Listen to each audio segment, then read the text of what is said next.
That's not what this page is supposed to look like. What is up, you delightful marshmallow chickens? That's right. Y'all my peeps, and we're here coming to you live Y'all from my Computex. We got a great show lined up for you guys this week in classic NVIDIA fashion. They are currently at war with what seems like basically the entire tech media. We'll be talking about what's going on and also about how none of this is new. Cool, go NVIDIA. Also, we'll be talking about some of the really cool stuff we saw here at Computex. Okay, there wasn't that much of that. We'll be talking about some of the zany stuff that we saw while we were here at Computex in Taiwan. What else we got this week, Mr. Luke? The German courts are doing genuinely very cool things. We both linked to this. At least one cool thing. Yeah. But it's the coolest thing that I think I've seen in many years out of Germany. That's fair. And SteamOS. I'm not saying the Germans were right. SteamOS moves one step closer to a wider release with new update. Thank you. Intro button. I don't know. I don't have one. Who does it? Good luck, Dan. Cool. Can you do it? Nice. It's running.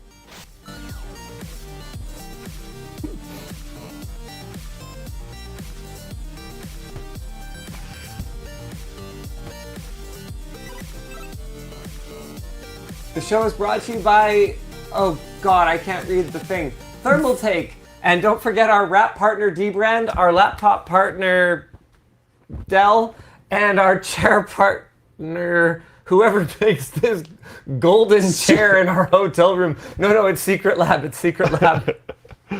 Okay, we are off to a really good start today. It's fantastic. Yeah. What do you want to get into first? No problems. Should we talk about NVIDIA's little kerfuffle with reviewers? Sure. I guess they're being nice before 5000 series drops. Actually, is this over? Why don't we? No. Why don't we talk about other Computex GPU things? Because there was actually a fair bit to like about. Well, there was a fair bit to be pretty okay with about GPUs at Computex. The Intel stuff is interesting. Yeah. Yeah. Yeah. Are you gonna buy one? No. Cool. But I wasn't going to buy one anyways. AMD revealed the 9060 XT. It's going to be launching June 5th, which is in just a couple of weeks. The 8 gig version is $299, and we're not super stoked on that. But the 16 gig version is at an MSRP anyway of $349 with, yes, okay, it's only a 128-bit bus card, which used to mean it would be like $130, not $350. But it's the performance looks pretty darn okay, and AMD is even like decent at ray tracing, and they've got like all the upscaling technology and all of that. So if you're into that, then you can turn all of that stuff on. I mean, that's pretty neat. I know a lot of people are really upset that there's even an 8 gig version of the card at all, but can I play devil's advocate for a moment here? No. Okay, let's move on. Intel announced the Arc Pro B60. Really? I mean, yeah, you can. You're just not going to let me? If you want. No, I mean, look, if that's the dynamic you want to have, I'm okay. We could get some leather. You like that? Yeah. Oh, boy. Well, it's going to be one of those kinds of shows today. Conveniently, there's a bed right here. Poor Andy. Yeah, Andy. I heard that if you do that kind of work, you basically can never find, non-pornographic work ever again. Is that going to be a problem for you? Is that a thing? I don't know. Couldn't you just not put it on your resume, or does it, get around? I mean, are you expecting me to know? We might never know. Like, am I supposed maybe he's done this kind of work under the table. I was one day only fan creator. Or on top of the table. Yeah. I mean, the table's got all kinds of surfaces you can get on top of or under. It's true. Okay, so hold on. Let me play devil's advocate for a moment for the 9060 XT. Yeah. 8 gig. Should we be upset about AMD providing the option for someone to have a crappier GPU at a lower price? The thing that gets me is the lower price is still 300, I'm assuming, American dollars. Yes. And the other thing that also gets me is that AMD just cannot decide what their story is on 8 gig GPUs because, you know, whenever they have a VRAM advantage, they're all like, pathetic. Our competitor is full of crap, basically. And then when they don't, they're like, oh, it doesn't matter. Yeah, then they're like, well, actually, it's fine for 1080p gaming. I went with Sammy to a LAN cafe this week, and like looking at literally all of the games that everyone was playing. It doesn't matter. It wouldn't have mattered. However, counterpoint. I was supposed to be the devil's advocate, but I guess we're doing It a little still doesn't role make me reversal. happy. If I'm spending $300 on a card, I should get 16 gigs of RAM. We're into role reversal. Come on. It So, also to play those games, switch. to play those games that Luke is talking about, right? Yeah. I could also just be using, I don't know, a 5000 series Radeon card. Or, realistically, Well, I could be using like a Polaris card to play League of Legends. Yeah. Like, who I cares? mean, you might want high frame rate though, This is true. because a lot of them were playing. CS 1.6, which was sick. Really? Yeah. One. There was a mix 6? of I guess 2, Go 2 or whatever, and then 1.6. Shut up. So sick. So Yeah. like no source. And they had a LAN version of like 1.6 so they could keep playing. Dude, is LAN gaming coming? Okay, hold on a second because shoot, this actually. Okay, we're gonna come back There to was GPUs tons of League of Legends. Yeah, There was tons of Counter-Strike in general. Okay. There was a little bit of Valorant. we're gonna come back to GPUs at Computex Sure. more broadly and specifically NVIDIA's whole kerfuffle with the media. Because I actually want to completely pivot to another one of our topics, and it's going to be quite the pivot. Where is yes, the Google DeepMind Veo3 video model? Okay, and I promise you, this is related to people playing LAN versions of CS 1.6 somehow. Okay, Google DeepMind Veo3. It's crazy. Shoot. Is Dan gonna screen share? We have no screen share. No. Dan, can you do example from prompt streamer getting a victory royale with just his pickaxe? Yep. This is absolutely mind-blowing. Dan, hit them with that, and then I'm gonna look over there for when it's done playing because I gotta tell you guys, like I follow the tech space. I'm reasonably attuned with the AIs that the kids are fooling around with. If you didn't tell me that this was completely generated, like the dude in the corner, the environment, the player model, if you didn't tell me that this was AI generated, I would not know. It's gonna be really bad. And this is just like, this is not even the scariest example. Dan, can you cue up that pharmaceutical commercial? Oh, this one's brutal. Dude, this is incredible. Okay, I'm gonna not talk over this one.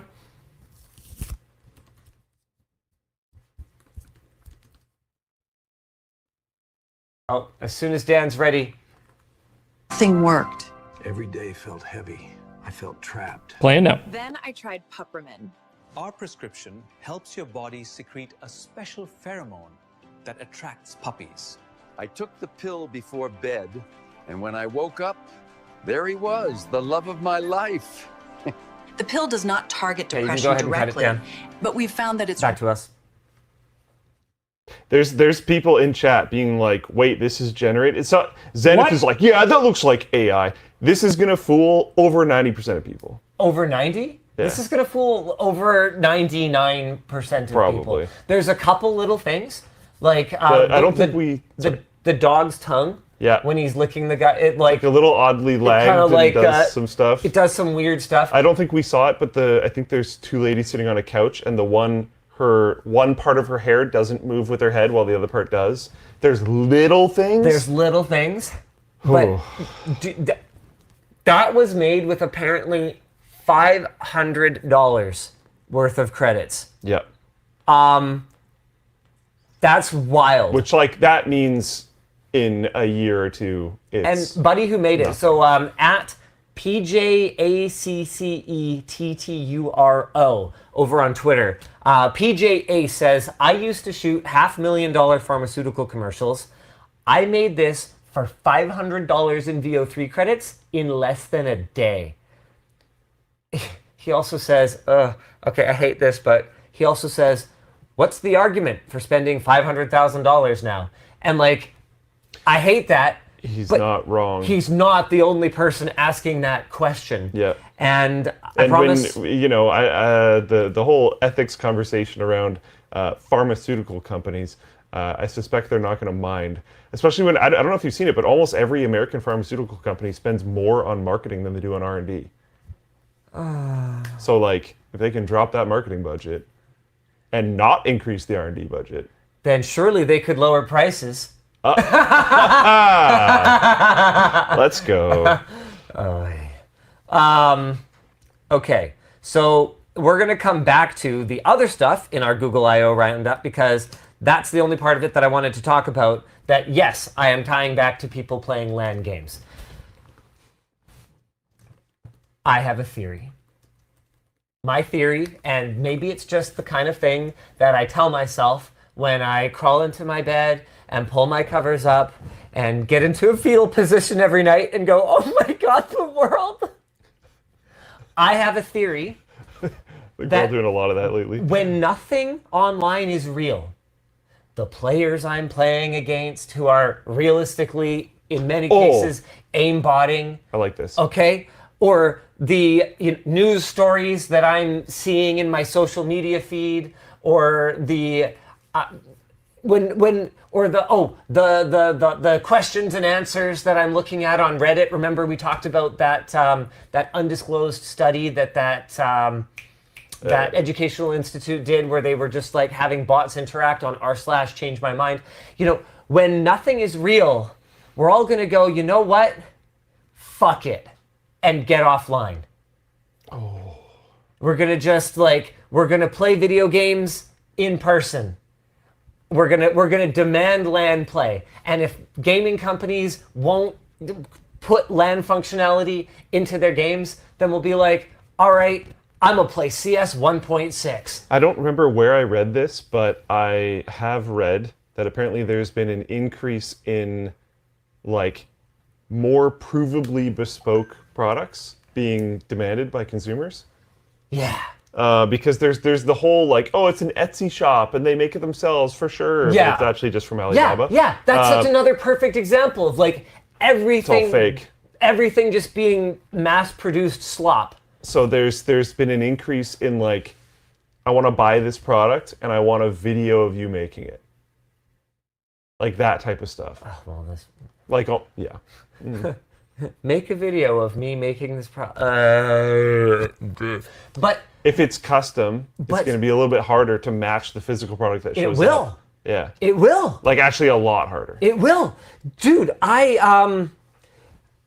maybe... Oh, okay. But there's no point being for or against AI progress. Because it just... It's going to happen.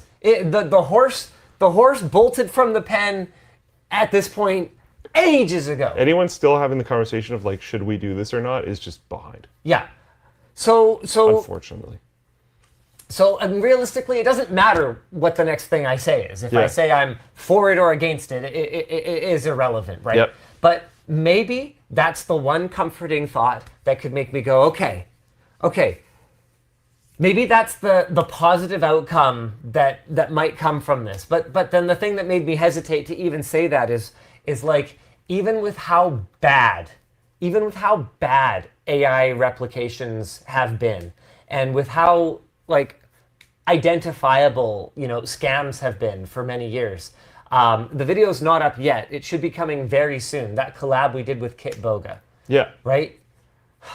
If people are still being fooled by Nigerian prince emails, effectively, it's going to be so long before my hopeful outcome could ever possibly happen, before this information about misinformation and disinformation propagates enough that we all just go, you know what, basically I just don't believe anything, forget it. And you can help arm some people, but it'll never work for everybody. I mean, there's the problem of like some of those Nigerian prince scams. They include things like weird typos and things that could tip you off on purpose, because they're trying to weed out people that are actually paying attention.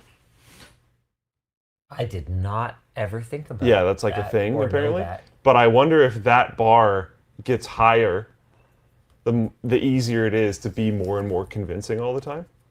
I think so. I feel like it would. Yeah, no, 100%. No, I think more people are going to get scammed. I mean, now that you could just generate, a photorealistic Linus that will show you his tech tip and ask you to respond. Like I actually saw someone on the Reddit, the subreddit that was saying that a scammer used my name and was apparently giving away MacBooks, which should have been your first clue. Why would anyone want that? I would know better. I'm kidding. Andy, relax. It's okay. I think he's on a MacBook now. That I gave it. Oh, yeah. Yeah, I think most of the editors, Andy, were most of the editors this trip on MacBooks? Yeah. We have found that the Adobe suite is actually more stable on Mac, which matters more when we're on mobile hardware. We're so cooked. Not great. Yeah. Look, not awesome. And look, I'm contrary to the narratives that are constructed, I am not for or against anything other than whatever its utility is to me or someone else and the price, and also the intangibles. Or actually, I was gonna call repairability an intangible, but repairing things is actually quite tangible. So the other, the other X factors. And if a MacBook is the best tool for the job, then gosh darn it, we're gonna use a MacBook for it. I don't care. Yeah, nice. I do agree. Dude, I was using my MacBook from the MacBook Challenge so far past the 30 days. Because other than the desktop experience, which I was quite unhappy with, it's a great computer. I got this is a new work laptop. My last work laptop is like 4 or 5 years old. It couldn't do broadcast anymore. You don't need to excuse that you allocated yourself budget for a brand new machine when you had a perfectly working machine. When it first showed up, conflict of interest. When it first showed up, there was a huge pixel issue with the screen. So we used the old Lenovo warranty thing, and the dude showed up and like swapped the screen out. Really? I mean, so that's that was cool. There was multiple delays, cough cough, but it wasn't debilitating, so it wasn't that big of a deal. Now, and it hasn't happened yet this show, which is great, but last show we experienced it. The screen will just completely lock. The computer still functions behind, like I can still click on things even, but the screen will completely lock, and the only way to fix it is to sleep the computer and wake it back up again. And one of the guys from Hardware Canucks, I was talking to him. He has the same laptop and he has the same issue. Why? And that, my friends, is why our laptop partner for the WAN Show is Dell. Hey, those Dell machines on the WAN Show set have actually been like rock solid. They have. You might even say heart touching. Wait, no, wrong, bad. Wrong, yeah. Okay, so wait, okay. I don't know how we got to where we are now from 8 gig cards. Mm-hmm. Counter-Strike. Oh, right. Don't worry about it. Yeah. Let's talk about GPUs at Computex. Yeah. Intel announced the Arc Pro B60 and B50 workstation cards. They're using their Xe2 Battlematrix architecture with, wow, thank you, whoever prepared these notes today, Xe vector engines and Xigmatek extensions engines. Okay, none of that is the important thing about Arc Pro. The important thing about Arc Pro is that we are talking about cards with certified drivers for just a few $100s. B50 is not going to be lighting anyone's world on fire in terms of its groundbreaking performance, but what it does have is certified flipping drivers so that when you're building out, an architectural firm's office, and everyone and their flipping dog needs a professional GPU. You can take your little, slimline, Optiplex stations or whatever. You can slap these babies in there. They are, I believe they max out at 70 watts, which means that they can work without a PCIe power cable. They are dual width, half height. They come with both the half height and full height bracket. So you can throw these things into basically any desktop chassis and boom. And I gotta admit, when Intel put up the slides about compared to last gen, I was like, y'all had an Alchemist Pro GPU? Yeah. Totally missed that. Did anyone care about that? Wait, did they actually? Yeah. Apparently. Oh wow, I had no idea. Yeah, no, I had no idea, and so I was quite surprised because the slide that had all of the companies that they had certified their drivers with was like impressive. I was like, yo, SolidWorks, Autodesk, Blender, like y'all got like really like the big names here. Hell yeah. That's really good for a first gen product that hasn't even launched yet. But I guess just like on the gaming side, Psych. Intel's software side for Arc has been cooking. Like the amount of performance they squeezed out of what I think now that Battlemage is out, Intel would probably even admit was a fundamentally flawed architecture in Alchemist. Like they had issues with the, I think it was with the internal caching or something that was the reason that like you absolutely needed resizable bar, or it basically went to crap town in a hurry in terms of performance. I forget what the exact technical reason was, but like there were hardware reasons that Alchemist was not very good. Boy, did they ever squeeze a lot of it, and that gives me so much confidence in their commit level, because you can release a GPU relatively easily. And I say this as a lay person who could not possibly hope to design and release a GPU. I say this as like compared to a CPU.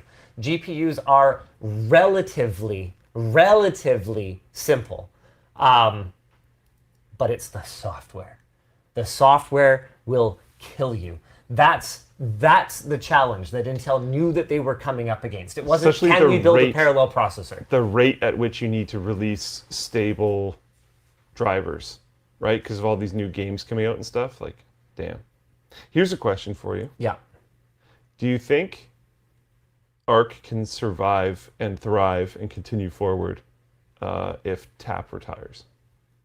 Let's get to that in a second. First, let's talk about the B60. This is a more performant card. This one, instead of being 70 watts, I believe it's a couple hundred watts. Don't quote me on that, though. The watts are not in here. Doesn't matter. The point is, this is meant to be more like a cheap and cheerful 24 gig AI capable card that you can have in a slightly higher end workstation.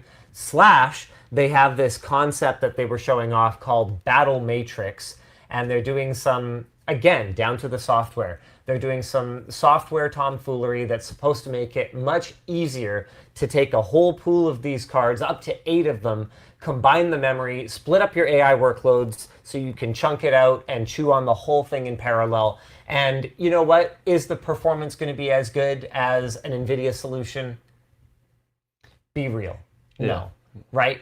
But the price. Might be a lot cheaper. But the price, literally, we are talking about if Intel gets their way and this comes to market at the pricing that they're targeting, we are talking about like a full fat rack mount solution with 192 gigs of usable VRAM, plus you can stack it up with system memory that you can overflow into. We're talking about starting at anywhere from $5,000 to $10,000.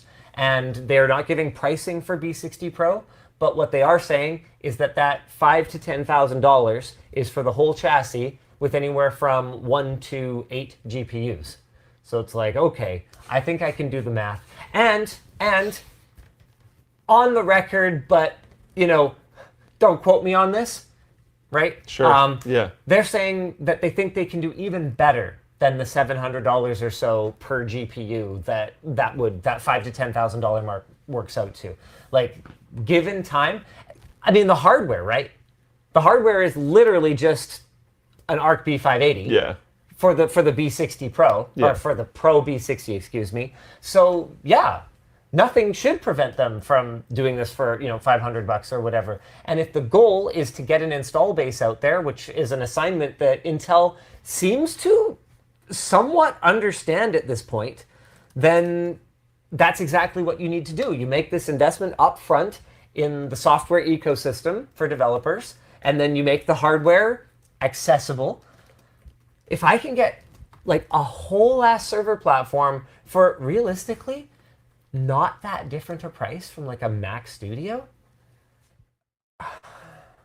And like that is a decently substantial group of people, because there's a lot of like small to medium-sized businesses that want local like LLMs, inline IDE assistants, stuff like that, that are building these solutions. And if you could just do it with ARC cards, like, why not? Dude, speaking of ARC cards and pricing, I had a intense conversation with a very, very, very old acquaintance of mine, Vivian, who is running the discrete GPU. She's a VP and GM, so basically running discrete GPU for Intel Arc, where I have to confess, Vivian, if you're watching this, I know you don't watch WAN Show, that's totally fine, but if you're watching this, which you're not, I'm sorry I was a little cranky.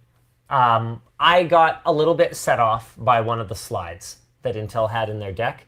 The whole thing was about Arc Pro, and I didn't make the video about this or anything like that, but their Arc Pro deck had one slide right at the beginning, okay, that was like Arc Battlemage. So it was about the non-pro, right? Arc Battlemage, leading performance per dollar, and basically was kind of setting the stage for, let's go non-gamers. We're gonna have great performance per dollar, just like we do with our gaming cards.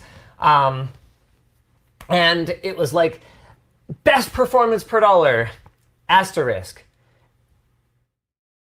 Best value for GPUs under $300, which is one hell of an asterisk. Yeah, that's... Asterisk 2, as of November 2024, because... Yeah, okay, so that was my face. That's rough. The November 2024, I suspect, is probably just because that's when they ran the numbers. And they're not going to rerun those numbers for one slide on an Arc Pro presentation. So I'll let that one... fairly convenient time to have ran the numbers. I'll let that one pass. But the one it's also been a long time since then. The one that I was really upset about was that it said under $300 US. And when I basically was like, hey, so look, I don't want to be that guy, but it's literally my job to press GPU companies on the fact that GPUs cannot be purchased at MSRP. I don't like you guys showing this slide when I can't buy an Arc B580 for under $300. Yeah, and this card shouldn't be able to be on the slide that it's That's on. When the conversation got a little bit intense. And that's at least 93% my fault, because I was just... We got off on the wrong foot a little bit. I really didn't like that. And then the response was not great. I'm not going to name who said this part, because it was whole group setting. There was like a dozen Intel people in the room. So someone was like, yes, you can. And I was like, okay, show me. And they pulled up like mindfactory.de or something. And I'm like, right. And that's where I got a little more frustrated. Your slide says US dollars. You don't get to convert euros to US dollars and tell me I can buy an Arc B580 for under $300 US. That, sir, is actually bullshit. That's whack. Yeah, you're not allowed to do that. Yeah. And so what I basically said to them is, look, what I need is, I don't need you to fix it right now. I don't need you to call up Newegg, who is in the middle of the night now, and tell them to fix their pricing. But what I need is a coherent strategy that Intel will be employing to ensure that Arc B580s will be available at MSRP in the US, in US dollars. And then I got more intense because basically, and I'm not going to name sort of names, but people started to kind of pipe up and go, well, you know, we can't control what our board partners do in terms of pricing and what retailers do in terms of pricing. And I basically was like, I'm going to let you finish, but I worked in the channel. Do not tell me that. You absolutely have levers. You absolutely do. Whether or not you choose to pull them, that is your choice, but you have levers. You have levers in terms of production. If Arizona iced tea can do it. You have levers in terms of production. You have levers in terms of allocation of parts. You have levers in terms of the marketing funding that you provide to your partners, both manufacturing partners and retail partners.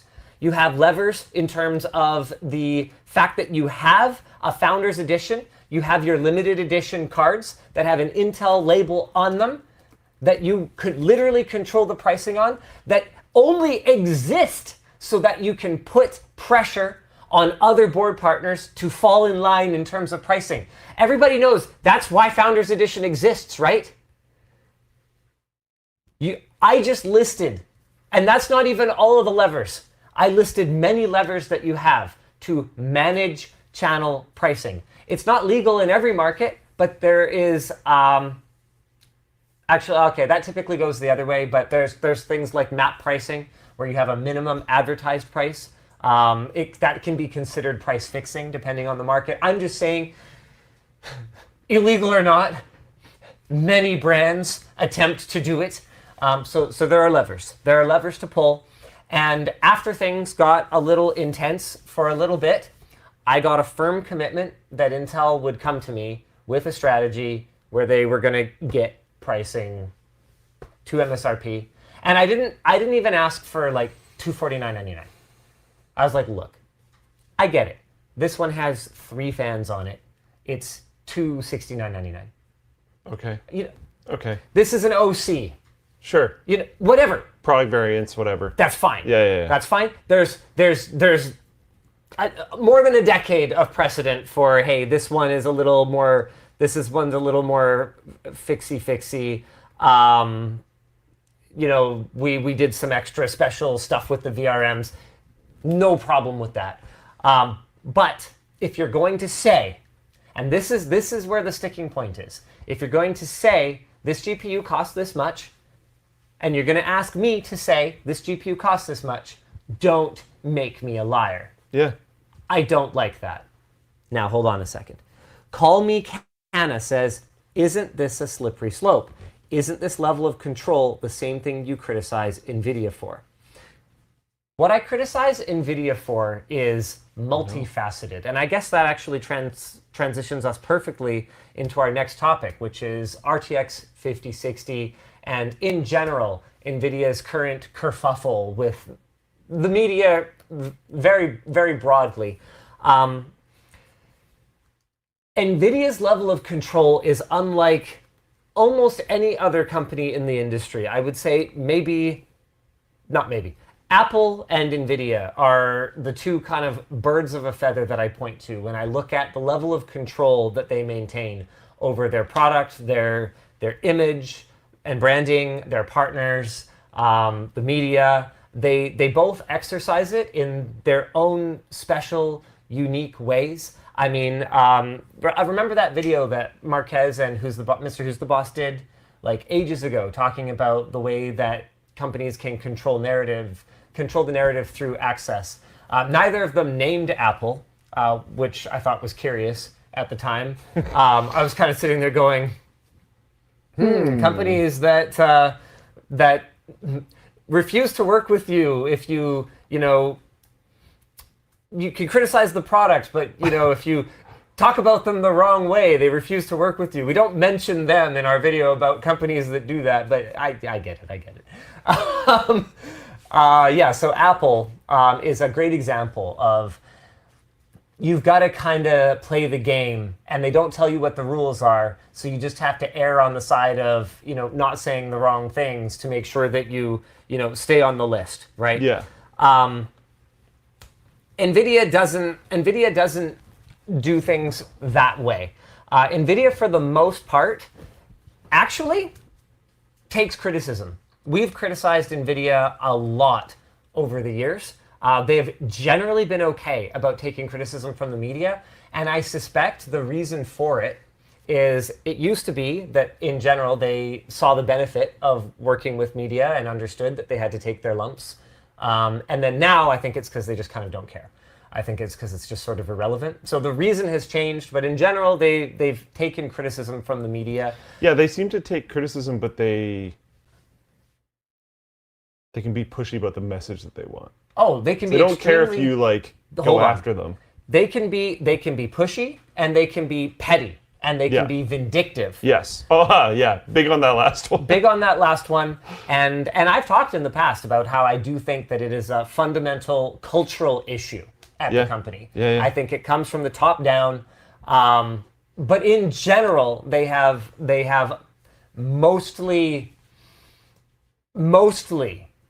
sort of, tried to work with the media, but they also have their own issues. And it goes way back. Was it the 1080 launch, the one where you guys were stuck in a room with no internet while NVIDIA basically did the entire announcement that prior to that, they would have briefed the press and the press would have done it. And they've slowly taken over the role of spreading the news about NVIDIA that the media used to have and made it NVIDIA's job. I don't remember the exact details, but if I remember correctly, they didn't tell us stuff like the price and a few other really key things that if you published an announcement video, you would really expect to have. And they kept those for the keynote. And then the keynote was really long and we couldn't really leave during it. And then after the keynote, we were stuck in this weird location where nobody had internet, there was no appropriate places to film, and there was a deadmau5 concert super loud in a relatively small building so that you could still hear it when you're outside. So you couldn't actually record because you just get, I'm not saying that deadmau5 himself would necessarily do this, just to be clear, but I'm assuming he's under some form of label that might try to copy strike your video or whatever. So it was a very complicated situation and it was very intentional. Yeah. So NVIDIA's control, I guess what I'm saying is it's weird. And it changes, right? That's the thing that I think a lot of people miss when we talk about a company, is moves that NVIDIA pulled 10 years ago were not executed by the same people that are, pulling moves today. So, back to managing pricing. Yes, NVIDIA absolutely put undue pressure on their board partners to meet MSRP targets that were not sustainable for their businesses. Yeah, it's a different problem. We saw a large number of NVIDIA board partners disappear over the last 10, 15 years. However, I don't have a reason to believe just yet that Intel is doing the other problematic part of that NVIDIA was doing, where they are not providing their board partners with adequate margin for survival. That was the issue, was that NVIDIA was forcing this artificially low price while slowly chipping away the margin that they were leaving for their board partners in that target price. I think this type of stuff, including a lot of other things, is why EVGA ended up bailing. NVIDIA also put extremely restrictive, I was going to say the word guidelines, but they're less guidelines and more pirate law. They put extremely restrictive guidelines in place for their board partners in terms of the types of products they could build in order to differentiate their own brand. GeForce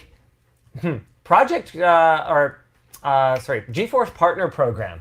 GeForce Partner Program, which was called out many years ago by Kyle from Hard OCP, He was the one who ended up, I think he's probably been blackballed by NVIDIA more times than the current crop of YouTubers combined. Yeah. Kyle from HardOCP did a really great job of investigating the GeForce Partner Program, which was this extremely restrictive system that NVIDIA put in place for their partners that controlled everything from what kinds of products they could build to what they could clock them at to how they could package them and message them. So if you've noticed over the last 10 years that GeForce boards have gotten more and more samey and boring, even down to the packaging. Extremely so.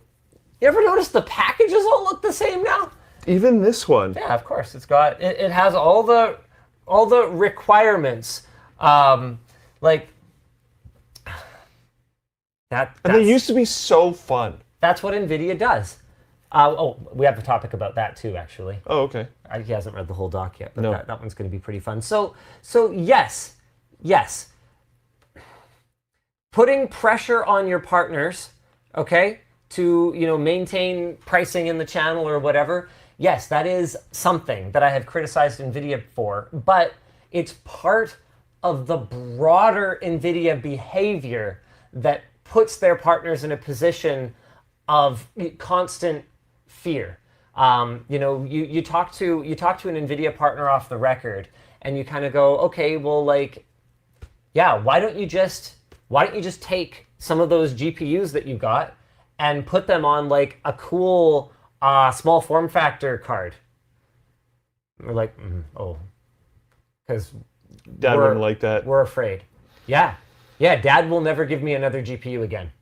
Dad will take my allocation of GPUs, which I do still make money on, and I need to make money on because I spent all this development cost building these Dad-approved products. He'll just take my allocation for that quarter and give it to my biggest competitor. And I don't know for a fact, allegedly, I don't know for a fact that they would do that, but I've heard this fear consistently enough from enough of Dad's children. Oh yeah. That I think I kind of believe it. Yeah. So that's. That thing happened, by the way. Oh, nice. So screen is completely locked, and I have to sleep it, and then wake it up again, and it'll work fine. So if you've ever wondered what happened, do you remember those really cool little ASRock mini desktops that used MXM laptop GPUs? You ever wonder what happened to those? You ever wonder why there was never updated mobile GPU things for a particular generation of laptops? You ever wonder why Framework has only Radeon as options? You ever wonder any of these things? It's because, allegedly, NVIDIA's partners are terrified. Petrified would be the right word, because they won't act. Yeah. They are petrified of running afoul of NVIDIA by producing a product that NVIDIA hasn't signed off on. And I got to tell you, some of the off-the-record conversations I've had, so I can't repeat these because they would be too identifiable. Right. Some of the off-the-record conversations that I've had about NVIDIA's logic for why these products can't exist, dude, it is some moon logic. Like, makes literally no technical sense. Like Fall of an Empire, people who have no idea what any of this is are making decisions that have no basis in logic or reality. And it's very troubling. However, I was chatting with Alex, and he has a theory that, hold on, we should do a recap of the 5060, okay? So 5060, it's 8 gigs, 128-bit bus, it's $300.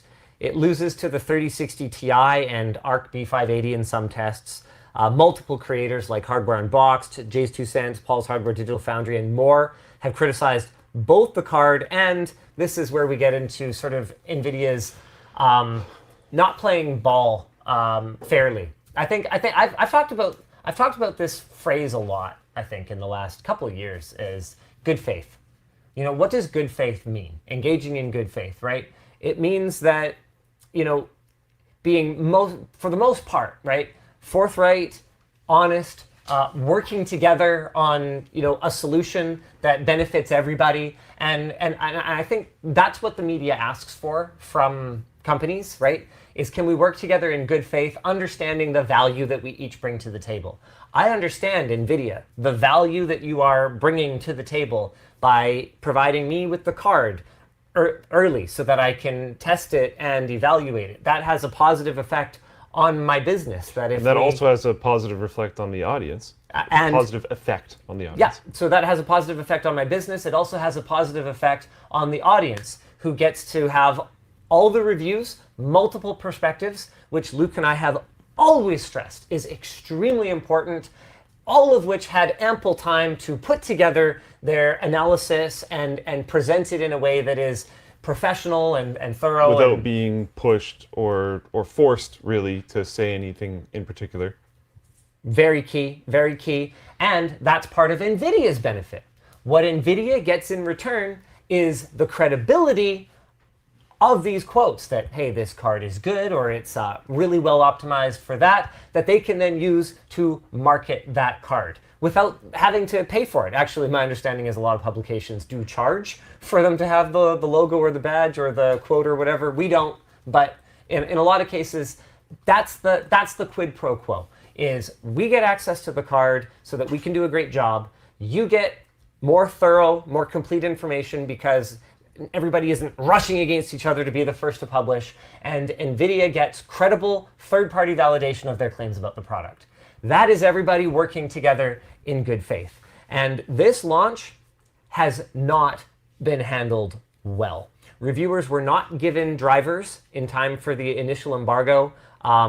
We actually, it's kind of funny to me that right now, this time, exactly now, is when everybody's like really mad about this. We made a video 1 month ago now about the situation where NVIDIA wasn't providing drivers for the 8 gig variants of the 4060 series.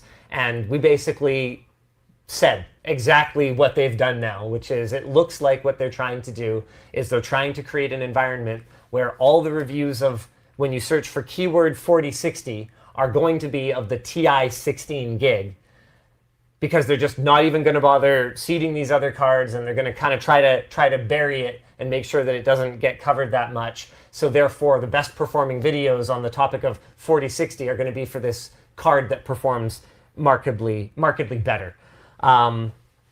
Hey, it came to pass. We're mad about it now. I don't know whose permission we were waiting for to be mad about, but hey, we're all on the same page now. But there's another layer that is actually worse, and this is not good. Some creators were given access to the drivers ahead of time, but only if they agreed to certain stipulations, like testing games at 1080p, including older cards like the RTX 2060 and 3060, or even requiring multi-frame gen results to be included. Now, I want to make this very clear. In our review of a 4068 gig, should we do one, we would seek to include older cards. 5060. We would include, 5060. We would seek to include older cards because I think that's really relevant, especially if you want to track what people would actually be upgrading from. Large install base. Yeah. Okay. We would include multi-frame gen tests. We have done. A lot of people are turning those settings on, even if a lot of people in the comments are really angry about it. But what we wouldn't be doing is limiting our testing to that, because that does not paint the entire picture.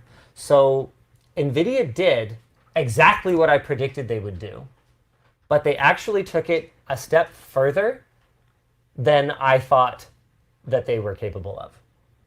And that last part, we should be extremely upset about. It's not the first time that NVIDIA has teased a card through select media. In fact, we have participated in that before. We were the first to game on the 3090. I think it was us and MKBHD went live with 3090 videos before the review embargo. But in that situation, it was clearly not a review. There were stipulations on what we could show, but all of that was communicated extremely transparently. It was a preview. Whereas I also tend to not mind, like, if a manufacturer is like, hey, we really want to show off this particular use case, it's not necessarily a bad thing to include, but you should still include the things that you want to include. And you can mention in that part of your video, like,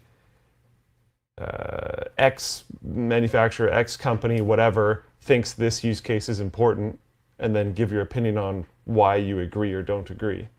I don't know. I think that's fine. So,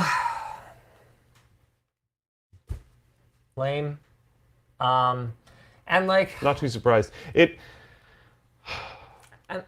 It's kind of sad to me that NVIDIA seemed to get pretty cool leading up to the 5000 series launch. Yeah. And then they're just like, we're not releasing, new cards for probably like 2 years anyway, so So I want to talk whatever. about that. I want to talk about that. I had a chat with Alex. We just like bumped into each other in the lobby because we're staying in the same hotel, things that happen. Yeah. And he had an interesting theory that NVIDIA's behavior right now is not born out of malice, but is born out of just utter incompetence. Hold on. Let me get there for a second. Give me a second to get there. When I was very specific about the words born out of. So his theory is that after the 5090, the 50 series, and his theory is like, there's a lot of evidence to back this up, is that the rollout of the 50 series has been a cluster. Oh, yeah. Like, there was the black screening issue. There was the issue with cards not having the right number of CUDA cores in them. They somehow managed to still ship that connector. They shipped some with more. The engineering oversight on the 5090 with the pin balancing. What else has there been? Okay. I mean, there's the fact that they're announcing 5060 laptops here at Computex, and you still can't buy a 5070 laptop. Did you notice that? I never put that together, but that's rough. Well, dude, like, Yeah. I don't think that the GeForce side at NVIDIA is either being resourced correctly or prioritized. There's that story. I don't know if we talked about it on WAN Show, if I just heard this somewhere, but Jensen was talking to their whatever. I'm going to assume the title here, but like head of AI at NVIDIA, and said to imagine every NVIDIA employee standing in the parking lot, and that they were all available and ready to work for AI. So basically, you can loot any team in the company for whoever you want. And that, I'm sure that happened to GeForce to a certain degree. So let's come back to my very specific wording. I don't think that this was born out of malice, but I think that once your back is against the wall, I think you start to find underhanded ways to dodge accountability. I think this is an exercise in butt covering. I think trying to cover up how crap 5060 is. I think this is never. So I guess what you're saying is it wasn't premeditated. Yes. Things started to go bad, and then they did bad things. Yes. That's my theory. Okay. That's my theory, because I think you and I have both met a lot of technical people at NVIDIA who would never dream of misleading about the product. Sure. The technical guys there are so good. NVIDIA literally built the industry standard tools for testing, frame times, and GPU power monitoring. That tend to be like pretty well respected and fair. They really care about, making a great product. So let's not imagine for a second that the technical folks there are not aware of issues. Yeah. Right? And if you talk to them about it, they're like, yeah, this one's like really good at this, and this is a challenge in this, scenario. And so If I had to guess, I'd say this just basically comes down to the same kinds of issues that we'd run into with Intel during the stagnation years, where you just have these business monsters, these executives that are just looking to cover their hide and figure out how to get their quarterly bonus by covering up the products that aren't that good, hoping the media won't notice or whatever. And it just sucks because I feel bad for all those really incredible technical people who are really trying to build the best possible product. I mean, that's fair. This is a similar story all the time, right? You have the same thing with developers at gaming companies. The people working on the thing itself are not making the marketing and business decisions at the company, but they catch a lot of the flack. And a lot of times, they're the ones making the thing, so it's their baby. So they feel the flack more heavily than some of the people making the decisions around how it's marketed, how it's communicated, stuff like that. Yeah, I saw a really cool quote from someone at Take-Two that was basically just like, yeah, I don't know, Rockstar, we just leave them alone. Yeah, the CEO. Was it? Yeah. I don't know. I just came across it and I was like, yeah, that's cool. Yeah, it was sweet. I wonder if I can find it. Dude, can you imagine? I mean, okay, look, the technical folks don't always make sustainable business decisions. Sometimes it's also a little privileged being like the company that owns Rockstar to be like, yeah, we just leave them alone. They just make billions of dollars, so we're just like, oh, it's fine. I don't know. Yes. And if Rockstar, wasn't, making what is it? They're still making like $250 million a quarter on GTA 5. Yeah. And I think over $200 million a quarter on Red Dead Redemption 2. So apparently I can't show you guys, but a Games Radar article that says Take-Two's CEO is probably the world's only person to refuse the chance to play GTA 6 because I'm not a gamer and his role is to get out of their way. So basically he didn't want to play it and then have comments. And then, maybe he says something, someone hears something, and then something's actioned because of it. Because he's just like, I'm business. Yeah. This is not me. I'm going to do business things. Do your thing. Yeah, make games. It's like, all right, dude, cool. I don't know, man. I get, very privileged. If you're going to be the CEO of a gaming company and you're not a gamer, that's probably the way to approach it. I like that. To be honest. I respect it. Yeah. I respect it. Yeah. I respect it. Because when you have okay, I mean, our very own CEO, Mr. Tarantong, will occasionally pitch into me with content ideas. But he's always like, or just don't. I fully recognize that this is not my world, and you've been doing this for 20 years, and I've been a fly on the wall watching you do it on the content side of things for 2 years. Whatever. And to his credit, occasionally the ideas are really good, and the dynamic for us is a little different. So I can't really feel that pressure, right? Because he's my boss, but I'm also his boss. Yeah. I'm my own grandpa, that whole thing, right? But I appreciate and respect when people can be a leader of a company, but also recognize that they are not an expert in what all the people at that company do. Yeah. Probably a very small percentage of them, realistically. Dude, man. The bigger we get, the more I notice that. Yeah. Is I'll be like, hey, what are you working on? And someone's working on something. I'm like, cool. Even within my teams, what I'm often looking for is a strong and well-reasoned argument, not a thing that I necessarily premeditated. Because a lot of times it's I have no idea, but based on what you're saying, is it pretty obvious that you've done your research and this makes sense? Yeah, okay, cool. Go for it. Yep. With the camera ops, I'll be like, hey, what do you think of this angle?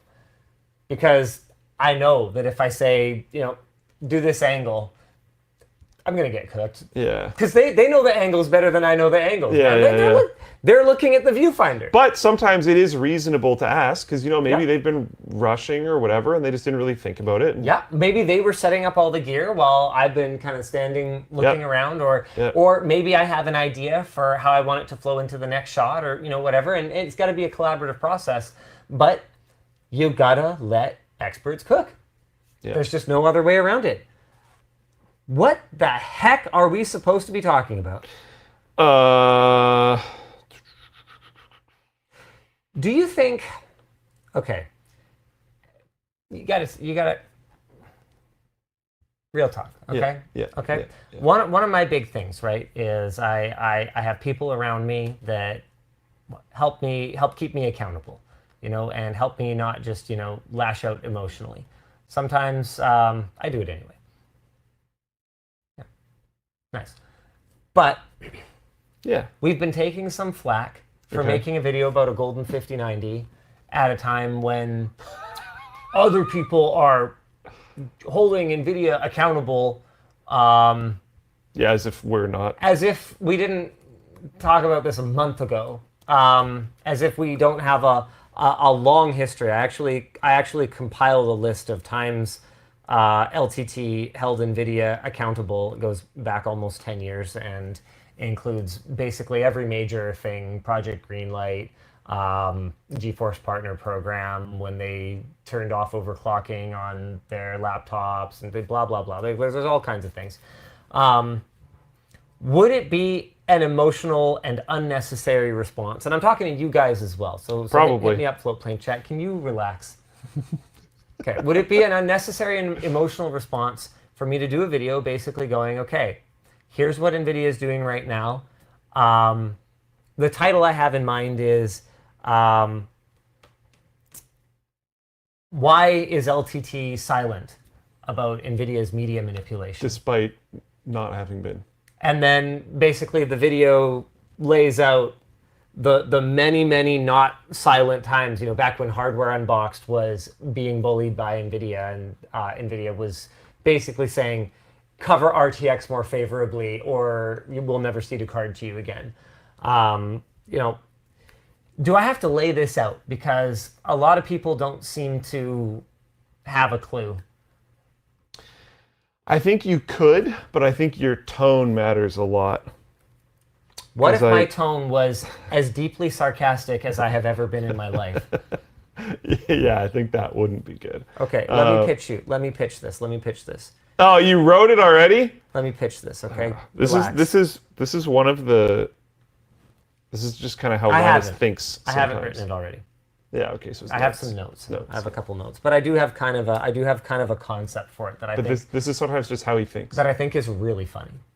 Okay, so Of course. the title would be like why I've stayed silent about NVIDIA, and we've got Oh, sorry. Just Nardella in Floatplane Chat said Yeah. made it a Floatplane exclusive. Just so you know, and just so some of the audience knows, if he did that, it would be would blow blood up. in the water like you've never seen. yeah. Anyway, sorry. Keep going. Yeah. Just in case there's any questions about that. Yeah. So yeah, I'm thinking like with the duct tape across the mouth or something like that. Nice. Good. Yeah. Okay. Yeah. So get that clickbait in there. Amid a wave of outrage over NVIDIA's manipulative and coercive behavior toward their partners in the media, many of you have been asking, why have I been silent? Yeah. To answer that question, I guess I'll need to investigate NVIDIA's history of behavior toward their partners in the media. And since I've been such an obedient little submissive for NVIDIA, I'll have to learn about it Okay. So yeah, cut that bit. from the coverage of other media outlets. Oh, this one looks good. Yep. All right. And Cut then- that bit. Hold on. So I'm imagining we Photoshop the channel icon, and the channel I click on is actually LTT. Ah. Okay. And then we do. Did you ever watch the Spooky Fish episode of South Park way back in the day? It's from like season 2 or something. Basically, there's a parallel universe, and here, hold on. Let me see if I can. Let me see if I can find this. Yes, here we go. The evil versions of all the boys look exactly the same, but just have a like goatee. a crappy beard. So I'm imagining, as I learn about all the things NVIDIA has done over the years, we actually motion track like a crappy goatee onto Like fake LTTs. onto the LTT videos that Yeah, I'm yeah. learning about it from, and then we do a big reveal at the end where we like take off the goatee and we're like, Wow, "Ah, it was us all along. it was us all along." Yeah. I'm not gonna get away with this, am I? I think it's really funny though. I think you can do it. I think you got to drop some of the wounded puppy stuff. Man. I just want the B-roll shot of me being an obedient little submissive.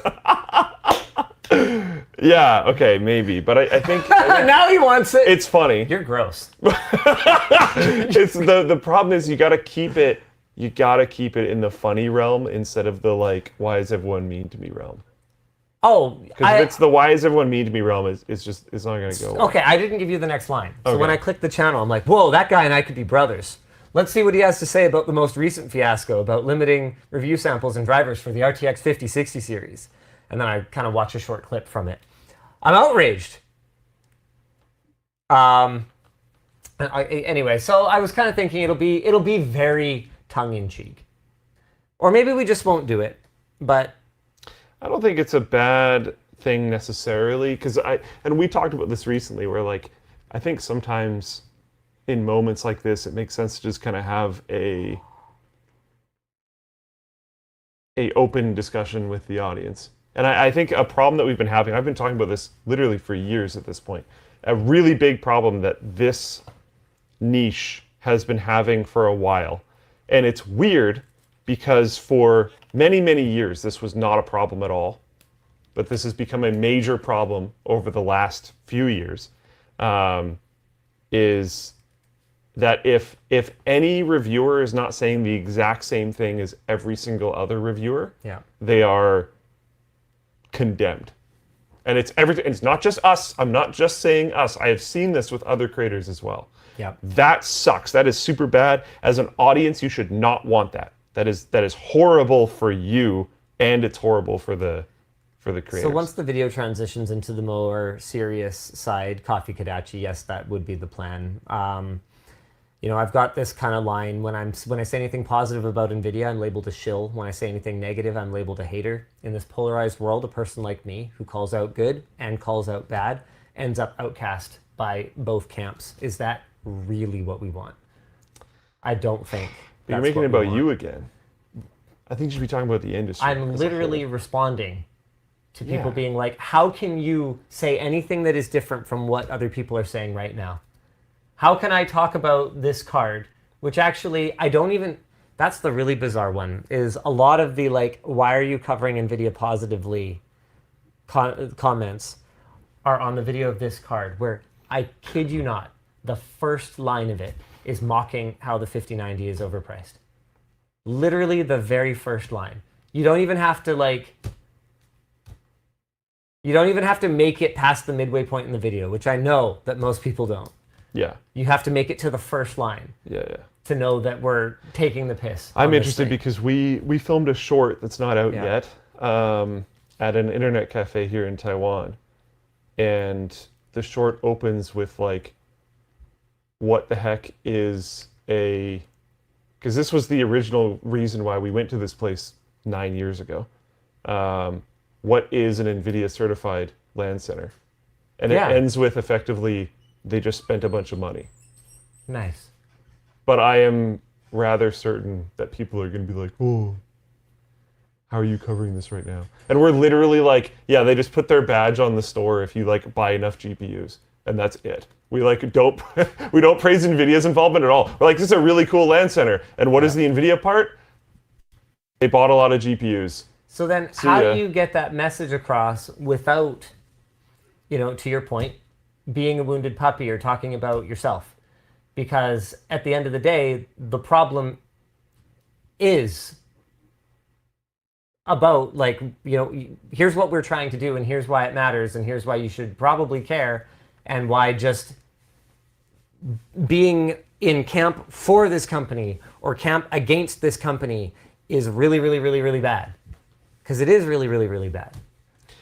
I wonder as well, like, a conversation that Linus and I have been having is just that, like, I think we're looking down the barrel of PC hardware in general being a niche that is it's following like the population trend in most countries. It's getting older. There's not as many new entrants. I was having a conversation with some creators here, which is like, Yeah. there aren't that many like younger PC hardware creators showing up at these events. Interesting. Like I was sitting around at a dinner that was like an open invite to basically any PC hardware creators here. Yeah. And most people had gray in their beards. Like, Right. yeah. And I was like, this is interesting. It doesn't necessarily bode well for like the future of this niche. And one of the things that doesn't bode well for the future of any niche, unless it's a niche that's based around social interaction, and this is not one, this is a niche that is based around ideally objective product evaluation, is drama and chaos.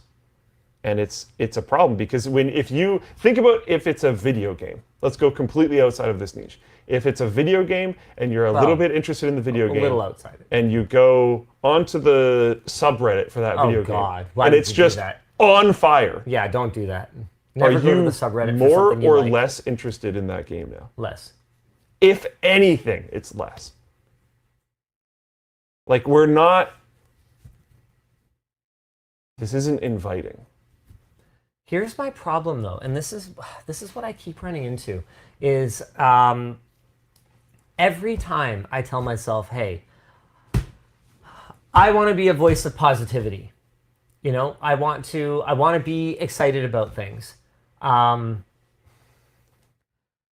Something like terrible happens. Like it is legitimately not cool and very anti-consumer. And I blame all of the big players, literally all of them. AMD, Intel, NVIDIA, your key guys. I blame all of them for the fact that naming schemes are a cluster. They are, in my opinion, and this, so I'm making it very clear, this is allegedly, they are intentionally misleading. Oh yeah. They intentionally obfuscate product information Every launch. to make it easier to sell older generation hardware. Yeah.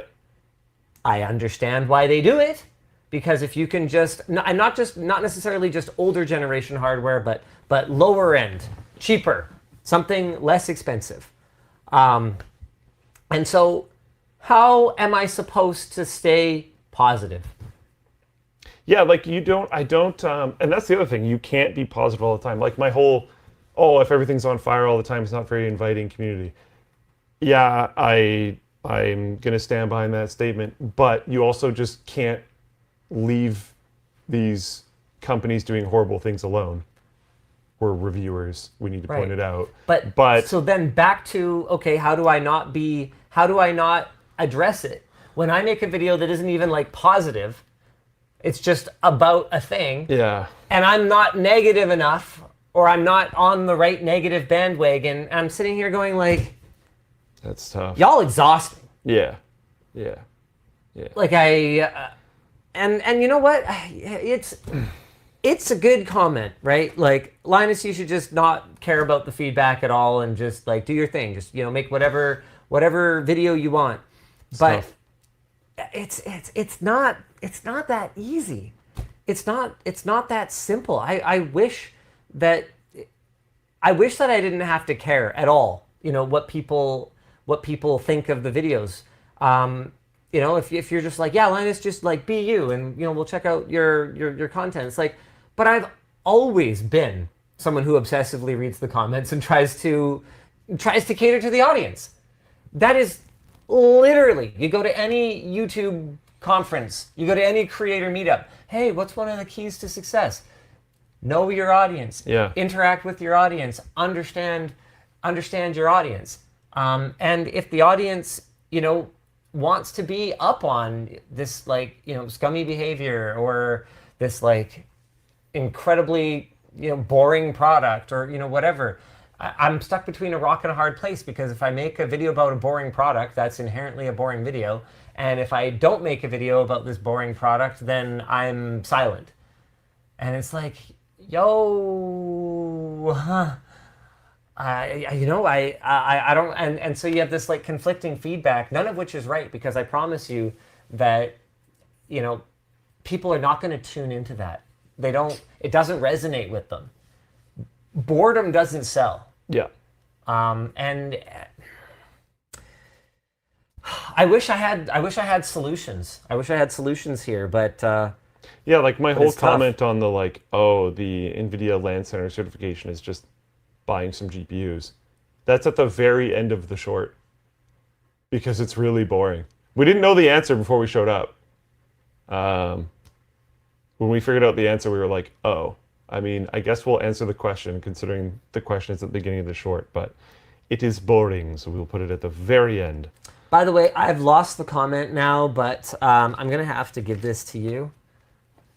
This is my geek card. I don't get to carry it anymore. Because, no, I did not realize that the beards on the South Park episode were a Star Trek reference.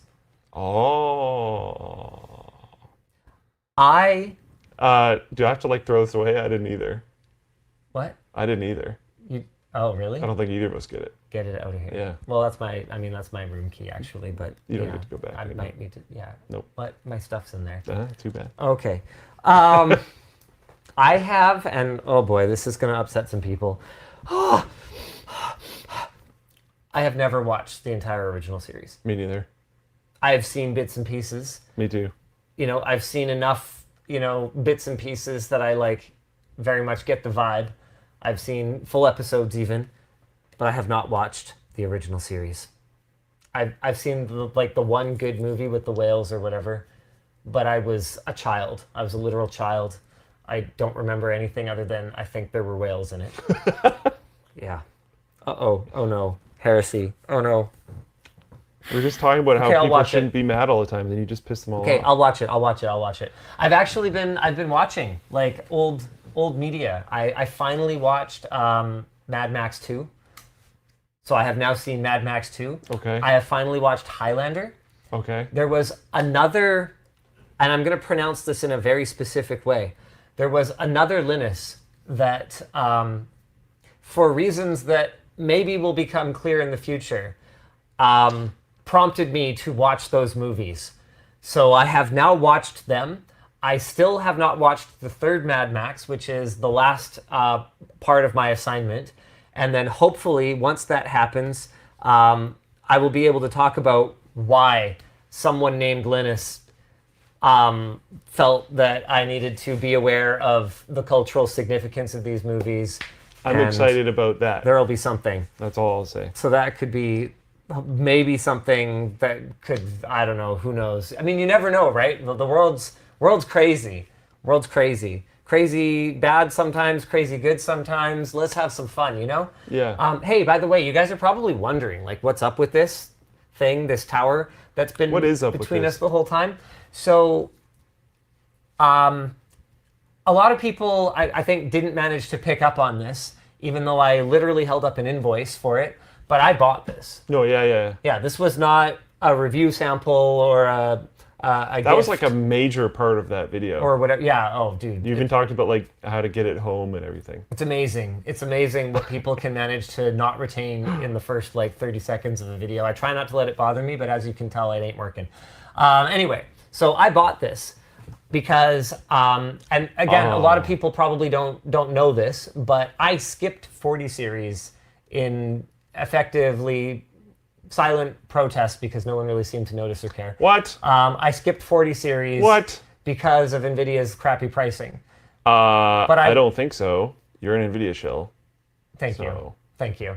You So probably just said that. I'm ready for an upgrade, and I was like, I'm sure you had 4090s in every system. hey, if I can get content out of it, then hey, if I can buy the golden 5090, and then I can also get some content out of it, then yeah, you know what? Screw it. Let's do the bougiest build, so I could get a series of videos out of it, and that'll help to absorb some of the ridiculous costs. Do you have any idea how much this thing costs? Did you say $8,000? So there's a range. Oh. There's a range online. I found out during the handoff that our procurement team was supposed to have been given a discount code that was supposed to make it closer to the lower end of the range. And they just... We didn't get it. Nice. So I paid about $8,000 US for this GPU. Sick. Have you seen it in person yet? No. It's not worth $8,000. And adding insult to injury, the video didn't get a lot of views. Yeah. So it didn't really. But the plan is still to do other content with it. So hopefully that'll help. My plan has been disrupted a little bit Okay. because James had a really good idea. For instead of me doing like a golden build or something like that, which realistically I was going to water cool anyway. So like, what's the point of a heatsink with gold on it? But I kind of thought that would be funny in like a completely twisted eat the rich way, is if I buy a golden GPU, literally take all the gold off of it and then put on a water block. And then, I don't know, maybe I'll have to gold plate the water block myself or something. Anyway, I thought that'd be funny. You could that's edgy. I'm going to leave that out. We're good. No, I'd like to hear it. Like, say you could like hang it off the front of the case. From my neck. Yeah. Just like wear it. Sure. It's not the way I meant that, but yeah, for sure. James had a better idea. Okay. What if we take it to the tech mall? Like have that guy. Or someone. So I don't want to. Okay, you know what? Sure, I'm gonna tease the premise. I went back to the tech mall, golden GPU in hand, and I said, okay, I have. This is empty. I have the Sultan of GPUs. Who can build me the best throne for it? Whoa. And we got. Wait, is it a competition? The quotation / concept and design part is a competition. Okay, fair. And we ultimately chose one builder Okay. to build the ultimate throne. I haven't seen it yet. Oh, it's in there right now. It's in there right now. Dang. Okay. So Nice. So theoretically, this is my new gaming PC in here. I haven't seen it yet. So we'll have that video coming. I recently became aware, at the time of picking up the system, of a challenge that may change the concept somewhat. But I'm going to save that for the video. I might not get to keep my golden GPU, is all I'll say about that. So guys, stay tuned. This is going to be pretty fun. I think that if the concept art is anything like the finished system, this is going to be one of the coolest systems we have ever shown on the channel. Sick. And I hope I'm not hyping this too much. They must not have had a ton of time. The builders messaged me in the middle of the night saying, hey, we're still up. We're pulling an all-nighter working on this system. Damn. So they went hard. All right. They went pretty cray-cray. I'm pretty excited. It's gonna be pretty cool.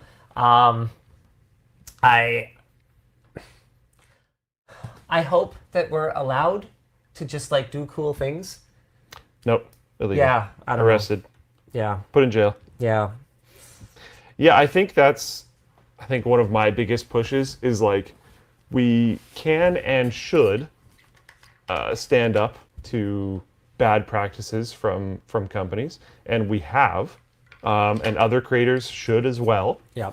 But I don't think that should mean that we have to stop making this a fun niche to be in, instead of a niche that just screams all of the time. Yeah. And I think that's important to remember, because if we do become a niche that just screams all the time, we are just begging for our death to be accelerated. That's it. And I like building gaming PCs and Yeah. stuff. Yeah. I think it's fun and cool. Like, I think we all started doing this for fun, Yeah. and now we're just angry, screaming Redditors. And that's, like, not cool. Yeah. Yeah. And we should be angry and scream sometimes. Like, I gotta try to keep this measured, because I'm not trying to say we shouldn't do that. Yeah. Like, and each creator should find their own way to stand up against really negative, crappy business practices from these companies. Yeah, never go full Reddit though. Yeah. Yeah. There's All right. there's a difference. Agreed, Hathos. Yeah. All right. What are we supposed to be doing? I don't know. Probably sponsors, or one of our 47 announcements. Yeah, Dan? let's do sponsors. We'll do sponsors. Okay, yeah. Wow, we have not done all of our topics yet. No. The show is brought to you today by ThermalTake. It's not a hot take that this immersion-cooled PC that Luke and Sammy checked out is pretty badass. But, sorry, it's not really meant to hit the market quite yet. But what is coming soon are ThermalTake's Mindcube AIO coolers and their Project Edge CPU fans. We went to take a look this week during Computex, and some pretty neat stuff. Their patented Mindcube coolers have 4, yes, my friends, 4 720 by 720 4-inch LCD screens, all able to show unique visuals or real-time PC info. The goal for ThermalTake here was to make it easy to customize and control what you see with their brand new software, which comes with an AI tool that helps generate an entire story to play out across all the screens. Good Lord. They also showed off their Project Edge fans, which also have LCD screens on them that are linkable, showing real-time information, pictures, GIFs, and more. Plus, with a magnetic connection, daisy-chaining them together and creating a cool, seamless design is a breeze. They also showed off some new colors for their popular TR100 Mini ITX case, now available in Future Dusk and Gravel Sand. Do you put it on your lawn? Sorry. And they even added 2 brand new form factors to the line, the Micro ATX TR200 and the ATX TR100. Both come with a front-loaded PSU design and support for a 6-inch LCD display. Man, these guys really like their displays. Who can blame them though? Screens, they're kind of cool. Everything is set to come out sometime this year, so head over to thermaltake.com and keep an eye out for when they're available. Thanks again to ThermalTake for being the sole sponsor of this week's special Computex 2025 edition of the WAN Show, or as we call it, the Taiwan Show. Haha. Nope, nothing. Wow. Not even. Thanks, Andy. I can do the Final Fantasy one. Please don't. Okay. Please don't. That won't be necessary. Okay. Okay. What do you want to talk about? Wait, that's it? We just have one sponsor? That's it. Nice. Do we want to do some of the announcements? We can do, well, let's do whatever Dan There's tells so us. many of them. Dan, you're in charge. Why don't you get through a couple announcements, and then we'll just try and go through all of these topics, because there's Let's a do a couple couple. announcements. An LTTStore first. Dan, you're going to have to click links and show things, I guess. Are you on it? He's on it. He's on it like a bonnet. Like a hood. Like a hoodie. Ah, that's pretty good. We're launching a run of our original hoodie blanks for purchase for the very first time. Custom made with 100% cotton for comfort and a French terry interior to keep things breathable, because we couldn't find a hoodie out there that felt like how we think a hoodie should feel. Available now in black and brick, a darker red. You can get yours today at lmg.gg/blank hoodie. We are also announcing pre-tariff pricing returning to LTTStore US for commuter backpacks and magnetic cable management this weekend on the US site. Global customers, you are already getting pre-tariff pricing after conversion, so technically this is also for you. So commuter bags and magnetic cable management, now's a great time to pick those up if you are in the US. We've got this, we've got that all on lttstore.com. If you guys want to use one of those items to send a merch message, hey, merch messages are the way to interact with the show. We don't do Twitch bits or super chats. We like that if you throw your money at the screen, you actually get something in return when you send a merch message. So all you got to do is go to lttstore.com, add something to your cart, and you'll see a box when we're live that will give you a space to type up a merch message. It'll go to producer Dan, who I guess is going to have to turn on his own camera. There it is. Nice. It doesn't work as well when I can't turn him off while he's still waving. I know, it's terrible. Yeah. You got to do it to yourself. Kind of breaks the vibe. Anyway, so it'll go to producer Dan, who will reply to it or send it to someone to help answer your question, or we'll even curate it for me and Luke. So Dan, do you want to hit us with a couple merch messages to show the folks how it works? I'm not entirely sure I have any tonight. None. Really? This is what happens when I don't mention the merch for the first hour of the show. I wonder All right, if why don't we jump into something, another topic then, shall we? Yeah, I'd jump into another topic. Something might have Sure. failed on the back end. Should we talk about something really cool? Yeah. Let's talk about German courts getting it right. Yeah. This is awesome. Do you want to read a topic for a change? Sure. I gotta find it first. Give me one sec. Uh-oh. Our merge message is broken. Is that what you've been tappity-tapping at? No, I've been tapping at a lot of other things. I got it. We're back on now. All good. Oh, everything okay? No. A district court in Cologne has ordered Netflix to reimburse a customer €200 for failing to get the customer's consent for subscription price increases. Netflix increased its prices by over 50% between December 2017 and May of 2022. The price increases themselves were not condemned by the court, rather the lack of informed consent. That's the particular issue. A ruling from the Berlin Regional Court in 2021 found a provision in Netflix's user agreement that granted the company the right to increase prices at will and without the subscriber's agreement was unfair and thus invalid. Everything you sign is not technically binding if it's just BS, which is weird, but probably good. Because nobody reads that stuff anyways. A higher court upheld this ruling 2 years later. While Netflix has presented German users with a dialogue box, I guess, to agree to more recent price increases, it appears that this may not actually track That they may and not just actually track it. assume that the user agreed if they don't unsubscribe from the service. Whoa. This means that if you didn't use Netflix for a couple months, or your kid clicked through the dialogue on your account and you never saw it, you'll be billed at the increased rate without consent. Yeah, interesting. And that's very common, just to be clear. Not necessarily the kid thing, I don't know about that, it might be, but dude. The people just having accounts that they don't use is like huge. The kid thing is definitely a thing. I promise you. I'm not surprised. Okay. The case clears the way for other German users to file complaints, and the consumer rights magazine Don't even try. Stiftung Warentest You tried. Yeah. butchered that. Okay, well, the entire comment section is just that now. That's better than other things. Luke, it are you could not be. even German with a last name like Lafreniere? I mean, we have an NVIDIA box on screen. We might as well take some flack off. Yeah, that's You know. And I'm actually like just as German as I am French. Life is strange. Anyways, in a separate case, the Hanover Administrative Court has confirmed a judgment stating that cookie banners... Hold on. Let's talk about this first one first. Okay. This is sick. Yeah, it's great. This is awesome. Yeah. Yeah.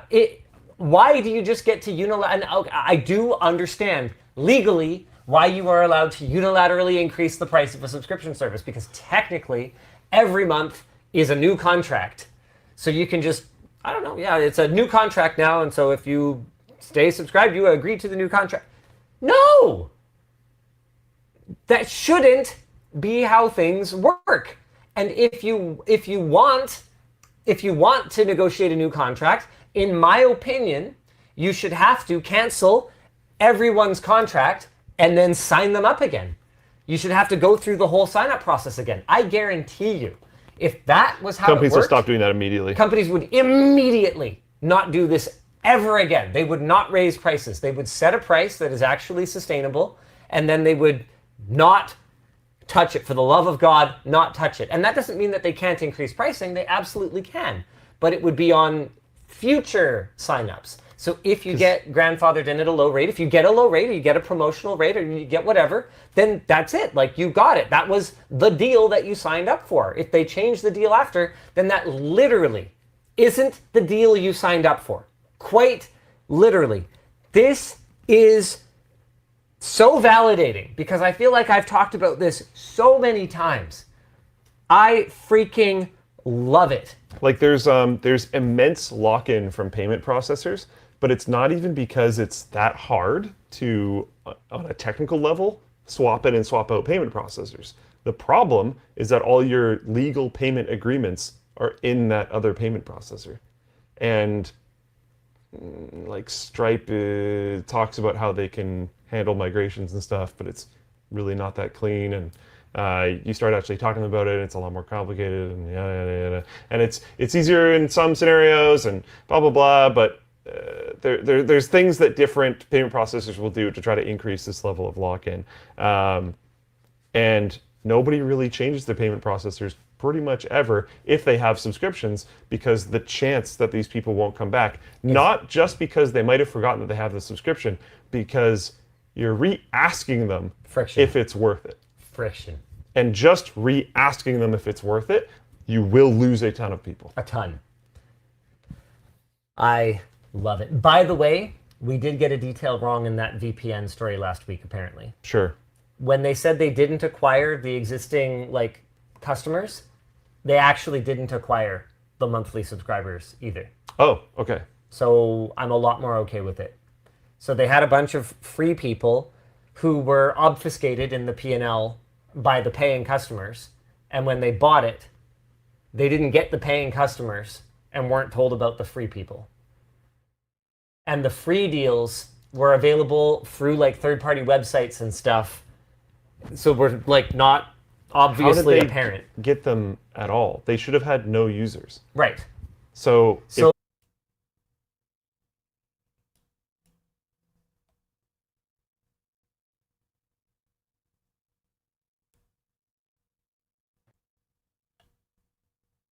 Hello?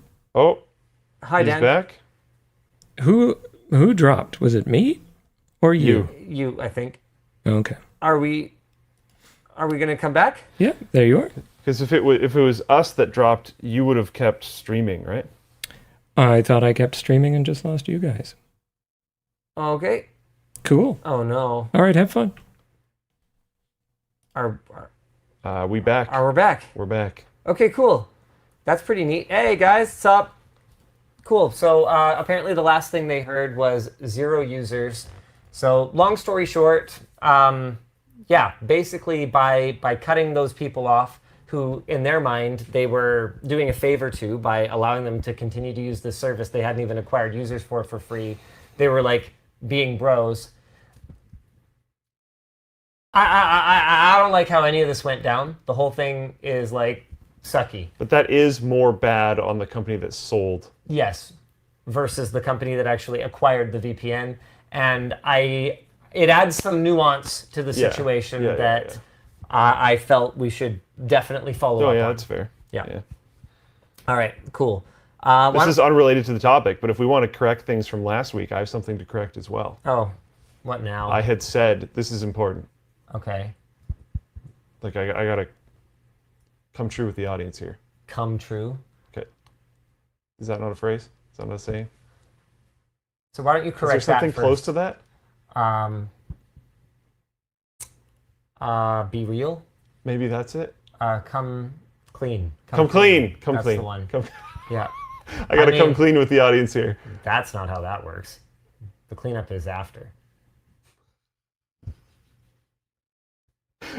Anyways, I lied last week. Did you? Yep. Not intentionally, Well, then but I it's was not a lie. wrong.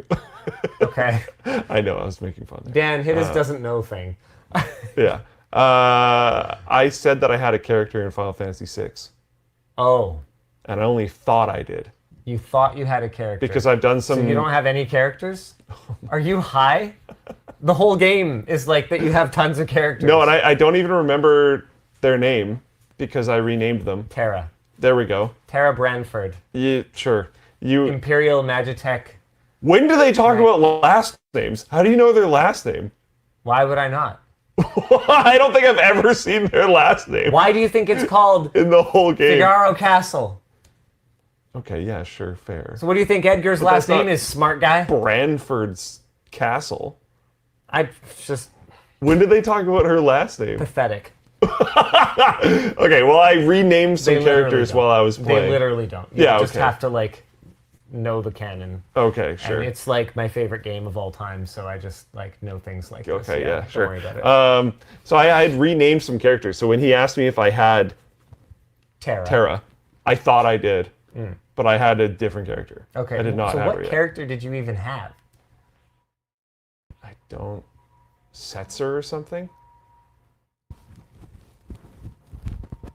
How could you possibly? I didn't know the names. How could you possibly think the old Bushido guy with a that's not- mustache Oh! is named Terra? That's not the old Bushido guy. Oh, You're sorry. wrong about your own Sex game. of the Gambler. Sorry. Ha! How could you possibly think... I only know that because that's one of the characters I didn't rename. How could you possibly think the white-haired gambler dude is named Terra? Honestly, I never, ever had them in my party. Ever. And I forgot anything about them at all.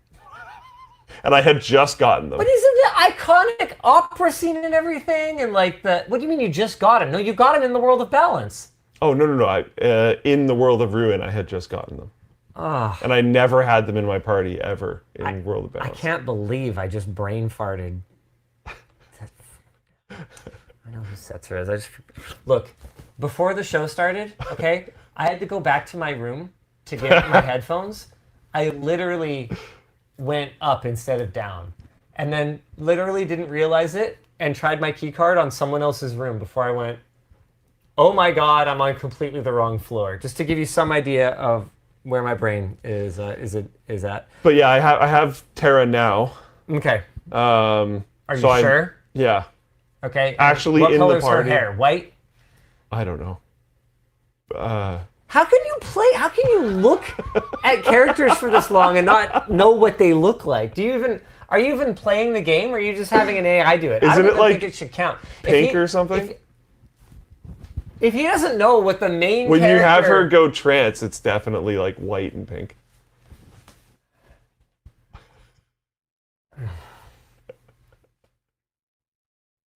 Okay, anyway. I know the blitzes, but I don't know the characters' names or what they look like. There you go. Okay. I can like do the blitz inputs by memorization. I love that I literally lent him a SNES controller to play this game so he could have the authentic experience and an adapter. And he took his hand, he went, I know the blitzes, and he used the arrow keys. I played with the SNES controller at home a little bit. I didn't want to take it traveling because I don't want to break it. It doesn't matter. They're cheap, dude. It doesn't matter. Okay, well. You could also just not carry it. That's fine. You can just play with your keyboard like a pleb. Truthfully, the first time I actually beat the game, because I didn't beat it when I owned it as a kid. I was a kid and I was too dumb. Sure. And then I lost my Super Nintendo when I moved between my parents' houses. So I didn't have it anymore. And so the first time I actually beat the game was on ZSNES on a computer. So I 100% used a keyboard for that. Yeah. So whatever. Yeah. It's not that bad. Oh, it's actually way easier to input the blitzes on a keyboard. I could see that. Yeah. Yeah. Like, For whatever reason, like the most powerful ones are incredibly easy though. That's just a It's remaster. like go in a circle. That's a remaster thing. Oh. And they're much harder on the controller. Okay. Yeah. Like I said, they're really easy on a keyboard. Well, I mean, but one of them is literally just one way around the circle. The other one's the other way around the circle. Yeah, but if you get pressing it Or wrong, no, it's not the other way around the circle. It's just the continuation of the circle. If you get pressing it wrong, like if you accidentally start at an angle instead, it's a lot easier to screw up on like a D-pad that literally doesn't have diagonals. Right. Right, because it's just across the D-pad. Yeah. So you have to nail it. Yeah. And you will screw it up. I have been annihilated because I like kind of screwed up a blitz input. The remaster really screws up a lot of the balance of the original game, like the sword techs or whatever Bushido abilities. They were called sword tech. That wasn't a brain fart on the original. The Bushido abilities, you can just use anyone you want now.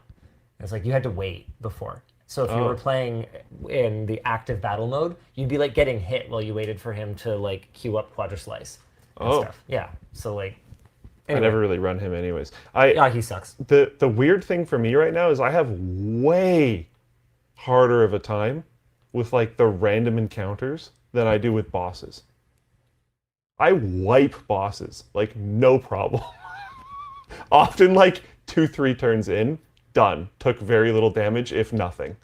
And then I'll just die to random encounters by getting like one shot out of nowhere. Like first move, random encounter, character's dead. Huh. What? And this has like happened multiple times. Have you considered that you may be a bad gamer? I have. I've never lost to a boss in the game so far. Okay. I have party wiped multiple times to just like random encounter trash, which is so annoying because it's less likely that I saved recently. Wild. Ugh. All right.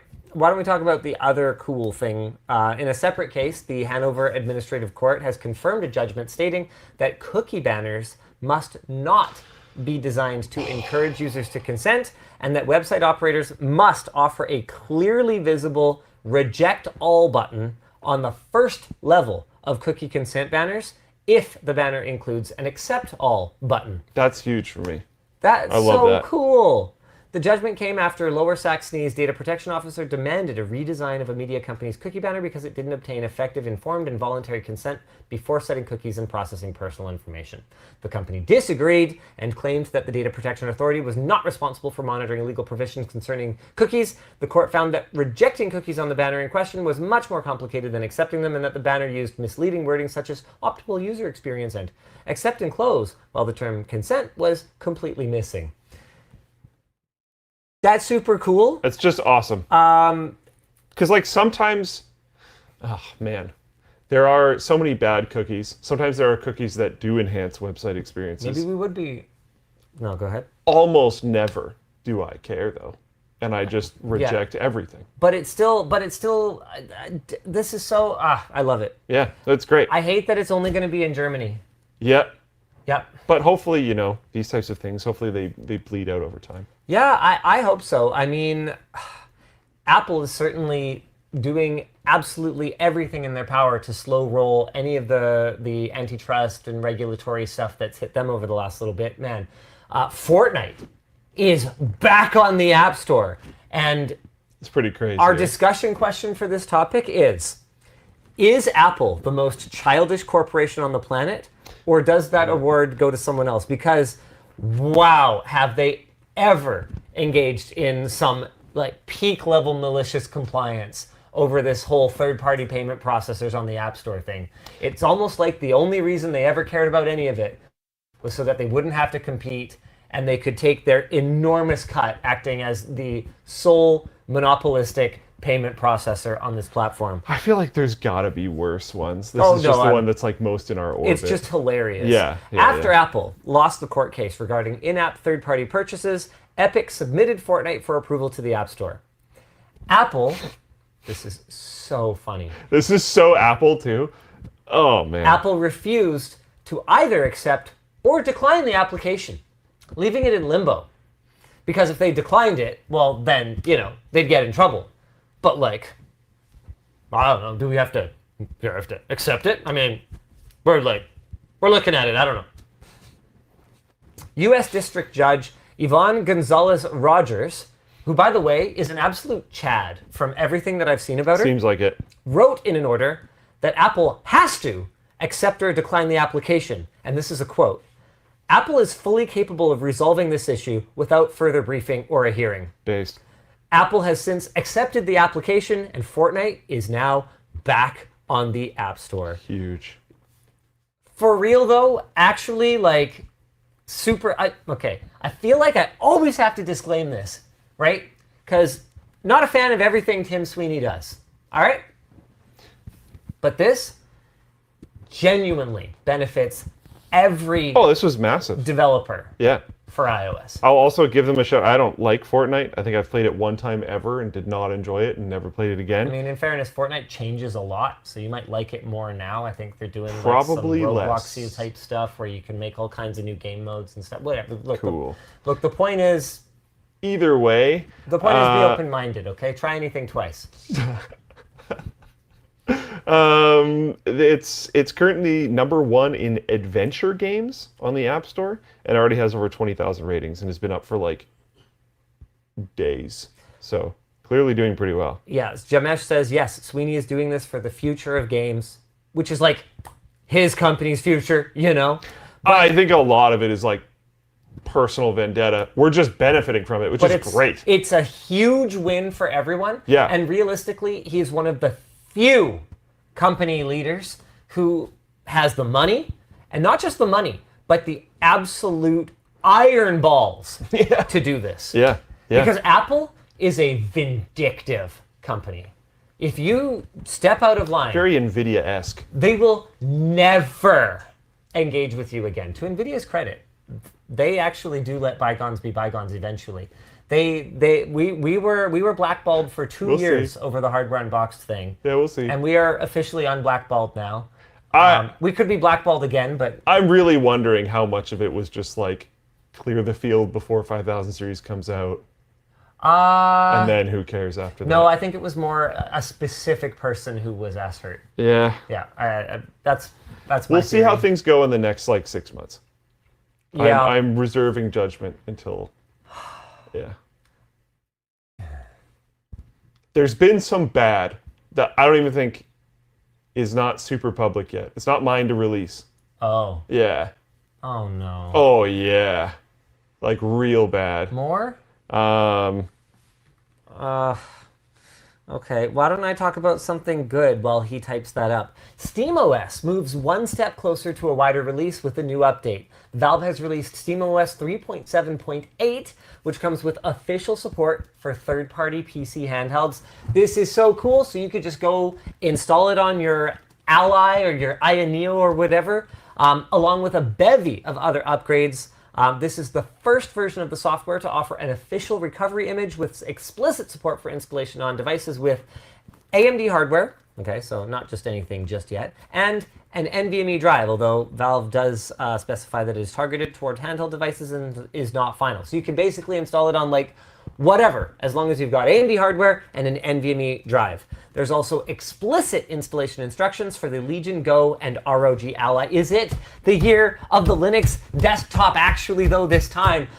This is so cool. Other upgrades include new Mesa graphics drivers base, Bluetooth mic support in desktop mode, still no gaming mode, battery management tools, and the ability to turn on a Steam Deck via a Bluetooth controller, which was previously only possible on the OLED. So this is super cool if you have just like a Steam machine in your living room. Remember when they used to call them Steam machines? So if you just have one as like a living room console, you can just use your Bluetooth controller to be like, boop, turn my Steam. I'm so excited. I'm so excited. And I'm excited for competition. Look at the way Microsoft has allegedly woken up and is like, allegedly partnering with Asus on the Ally 2 and, trying to make Windows a better, like, gaming platform. Like, let's go competition, it's always good. Yeah, hell yeah. Literally, competition is always better than not competition. I'm trying to think if there's a time that competition was worse. I guess if you had, like, a super fragmented market and then, like... Okay, I think there's probably a middle ground. Between businesses. There's a middle ground. No, I'm even thinking businesses. Okay, so imagine a world. Okay, you don't want there to be one bank or one insurance company because that's terrible, because then there's no competition. But you also don't want there to be 10,000 banks and 10,000 insurance companies, because those will be very small companies, and those types of institutions need scale in order to absorb the sometimes large one-time losses that they can experience. There's a middle ground. I think there's some debate there on the bank side of things. No, dude. When you have like 1,000 tiny banks, it's much easier for there to be a bank run, because it can be in like a very localized When spot. you have omega banks, Well, no, this is bad. they cause recessions due to bad practices. Yeah. I'm saying that more is not always better. Sure, but you're not saying that infinite competition of infinite parties is good. You're saying that competition is always good. Is that what I said? I don't remember my exact wording. You said competition is always good. I said it's always better, Yeah. I think. But that doesn't have to mean that there are thousands and thousands of players competing. Sure. I'm just saying there's a middle ground of like peak competition goodness. That's all I'm saying. I think we do this as a company. I know I do this, so I'm not trying to exclude myself. I think sometimes we're like, we get, and this is why I say I don't know all the time, so I'm 100% on board with this. We're so worried about people just taking crap that we say and twisting it, Right. that we run around in so many circles Like, we're not that we saying end up Hitler was losing the right. plot partway through. Oh, man. We're just saying black and red's a cool color combination. That's all. That's all. We like it for gaming PCs. Who made their uniforms? Aren't they like still around? Hugo Boss. Yeah, I think. and super famous. Hold on, I don't want to get that wrong. Very fashionable. Nazi uniforms. I think it was Hugo Boss. Yes. Hugo Boss apologized for Nazi past. Yeah, okay. Yep, there he goes. Yeah, so Hugo Boss. By the way,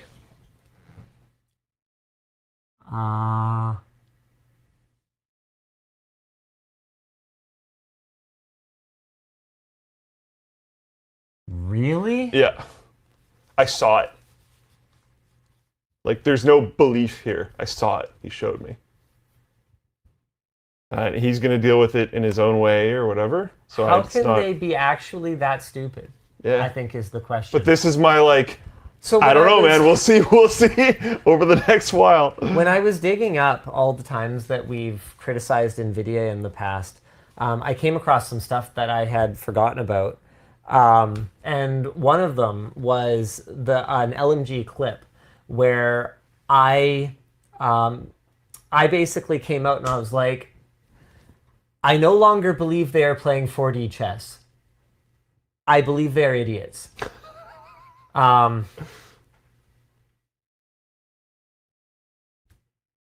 Linus, smart guy. Cool beard. I saw that, and yeah. I saw that and genuinely, like, kind of laughed because it was just so dumb. Yeah. Yeah, and yeah.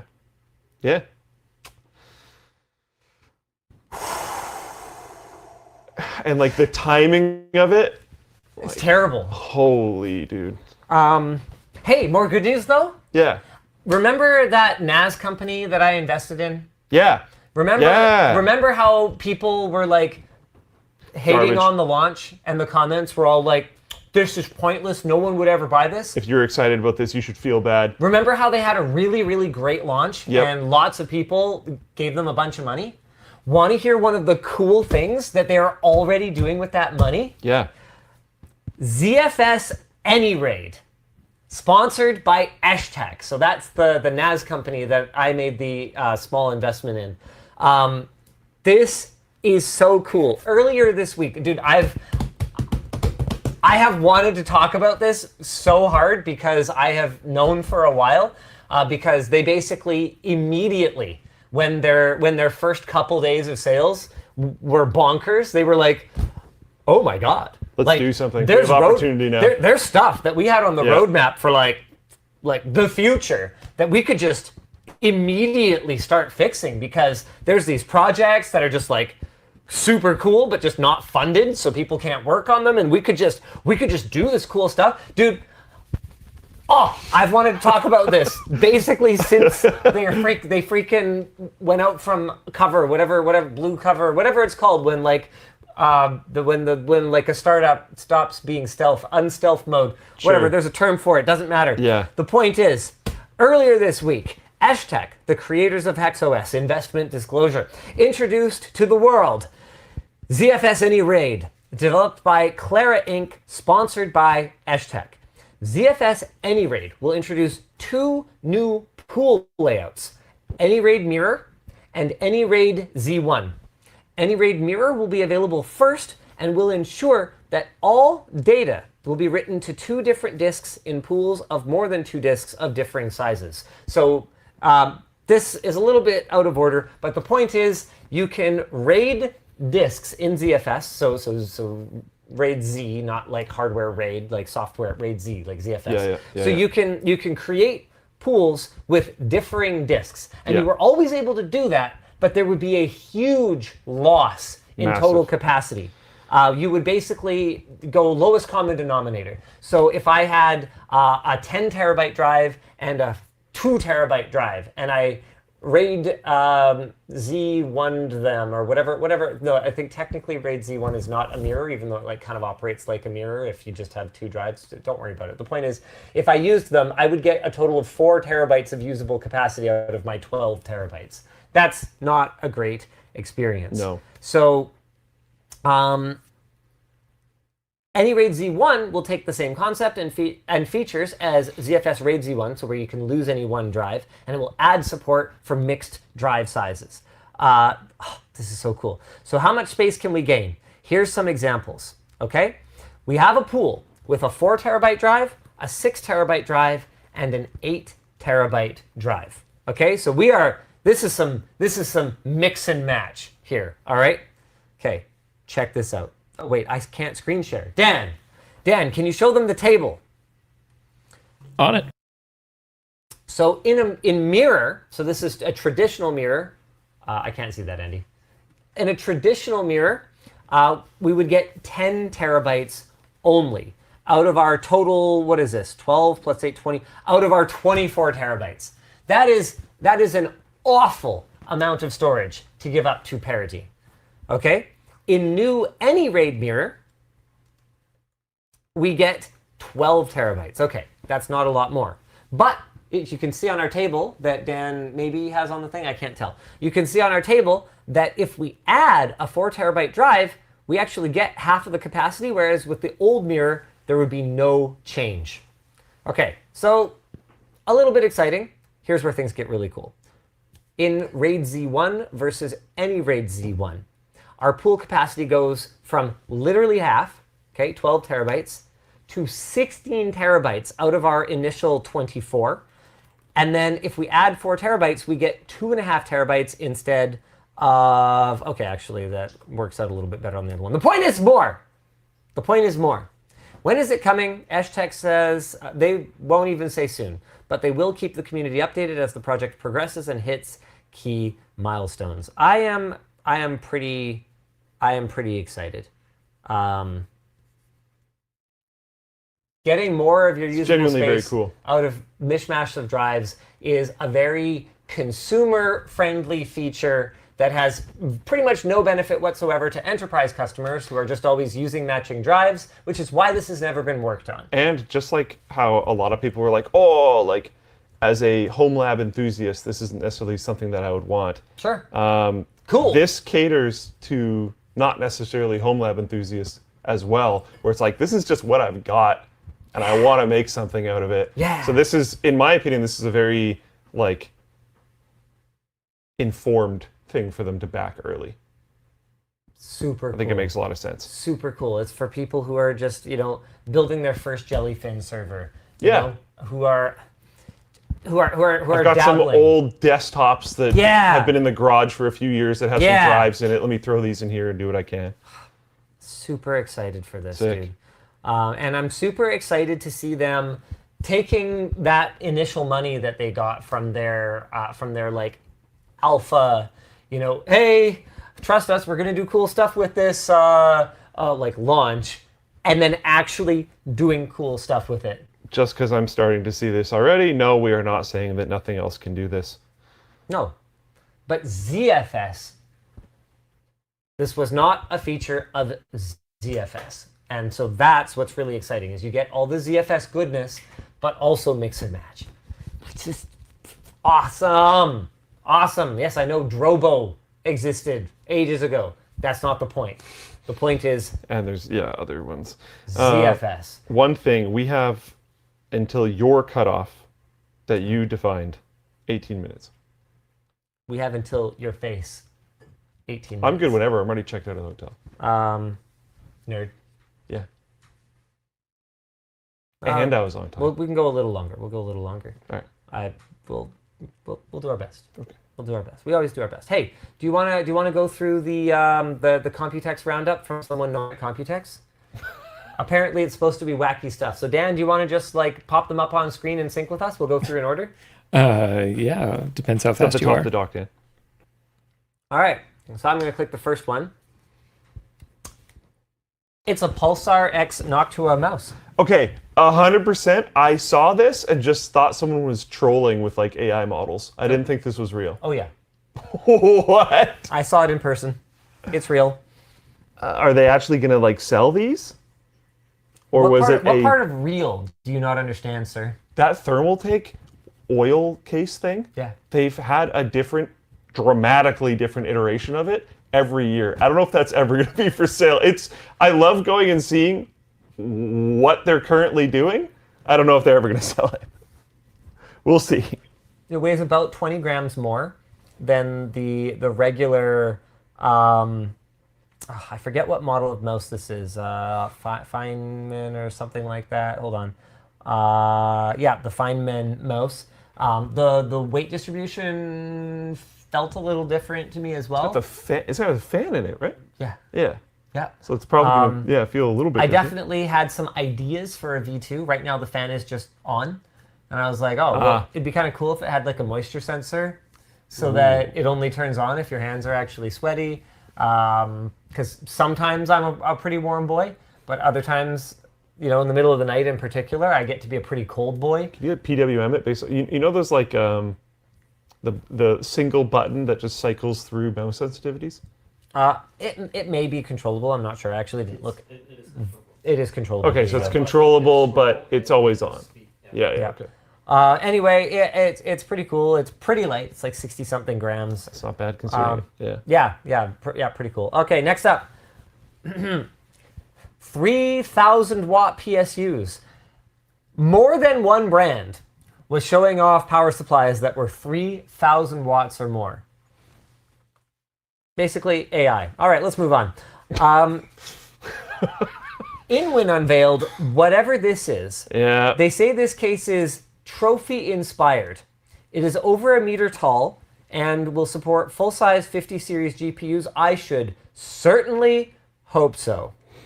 Imagine it didn't. Yep. InWin's back with another signature case. They do that. And apparently it weighs like 40 kilos or something like that. Nice. I don't remember the number. Don't quote me on that, but apparently it weighs a lot. I was talking to someone from our team who saw this in person. I didn't actually catch this. Short circuit. The Thermalright Frozen Creator.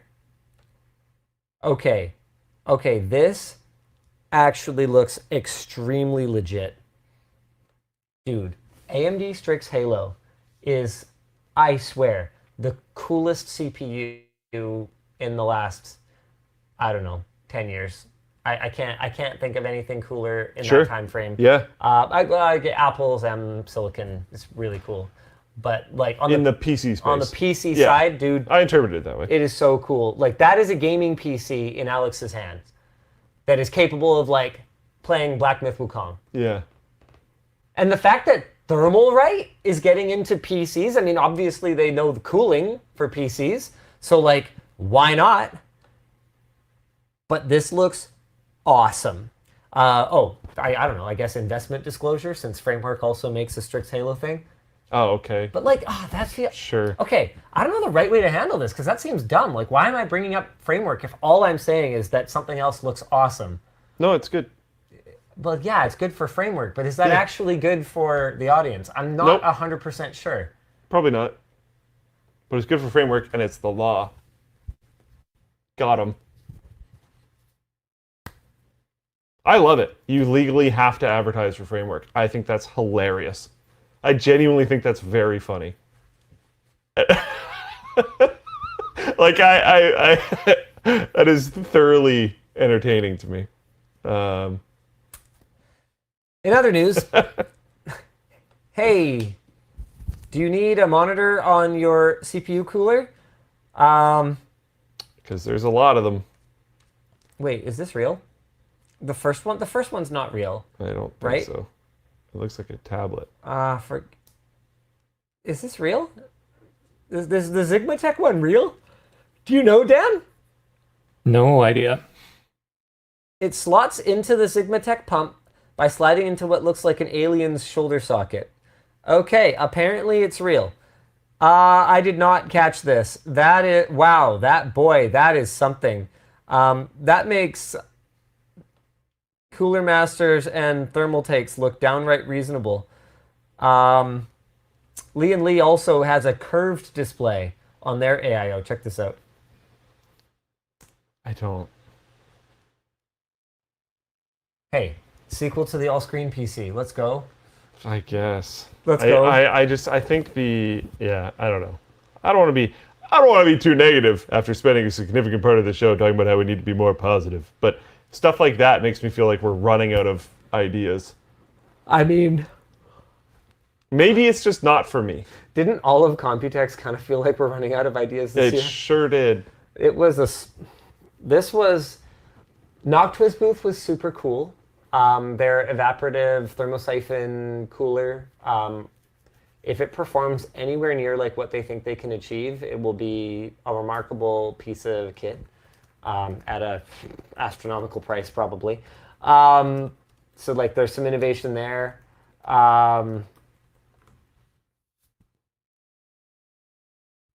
Seasonic, I liked. But like, basically they're just like fixing someone else's problem, you know? So it's hard to get excited about that. It's like, oh, this card no one can afford won't blow up anymore if I add this thing. That isn't out yet. Yeah. Cool. Asus has an ergonomic keyboard with a split in the middle.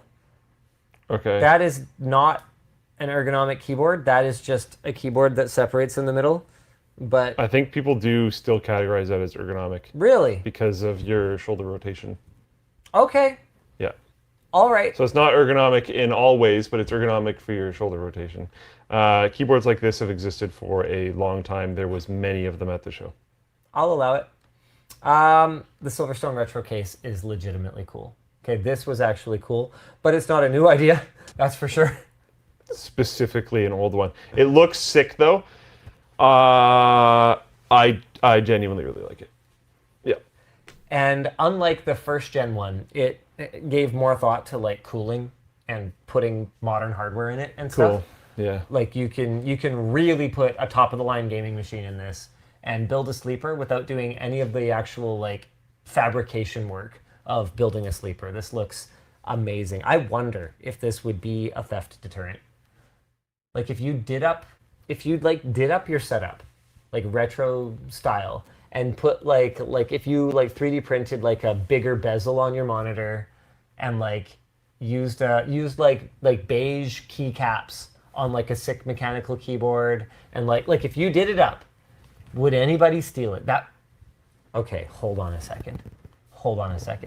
Could there be a way for us to like social experiment this? Can you like, you know how like bait cars, they can kind of like bait people into trying to steal them? Bait a whole computer. Bait a house. A house? Because someone would have to like go into it. Oh. And then we would have to like see if they take the computer. Work with Mark Rober. Like, is that a thing? There's got to be a YouTube channel that like does this. Well, Mark Rober did the porch pirate thing for years. Well, yeah. That's porch pirating, though. Not every porch pirate is just going to like walk way in significantly the front door. more common. Yeah. I have no idea. I think baiting someone to break into a house is probably pretty hard to predict. Gilmore D in Floatplane chat says, whoever did that bait would be a master. All right, on that note, we can move on. PC World, scented thermal paste. Our question from the writer is, would Elijah eat this? Yeah. I feel like if you paid him like $20, I think he'd send it. Scented thermal paste. Wow. We're definitely not out of ideas. We've started scenting thermal paste. Yeah. I'm gonna close that topic. Cool. We've got an announcement. And it's not like innovation is impossible. This isn't new, but like we saw Fractal go with those the like wooden, and that dramatically changed the case industry. Yeah, that new Antec like it's one. there is still the new Antec case is interesting. Yeah. Like there is stuff that people can do. Oh, I meant it has wood, like the Fractal one. Oh, I thought you meant the. Did they do a collab? Yeah, they did. It It has Noctua? wood on it. Oh, it does. Yeah, because like trends. Yeah. This Fair week on enough. Floatplane, we've got a ton of behind the scenes from our time at Computex, and some more fire truck / April Fools behind the scenes as well, with a new Why is WAN Late episode. We're supposed to watch the clip, so I guess I'll click on it now, Dan. I can't really show a Floatplane clip because I have to log in and things like that. You can't show a Floatplane clip. You'd have to log in. Well, I think the question, Dan, that is on all of our minds is, why are you not logged into Floatplane? Yeah. Don't you care? Yeah. Okay, let me just download it and then add it to the streaming software so that I can show it for 4 seconds. Nice. I can't tell if his voice was coming through to them, but if it wasn't, it was loaded with passive aggression. Oh, no, wait. Floatplane's actually really fast, so that took like no time at all. Nice. Good job, Luke. All Got right, him. Here you go. What is it? This button? And audio. I know what I'm doing. Shut up.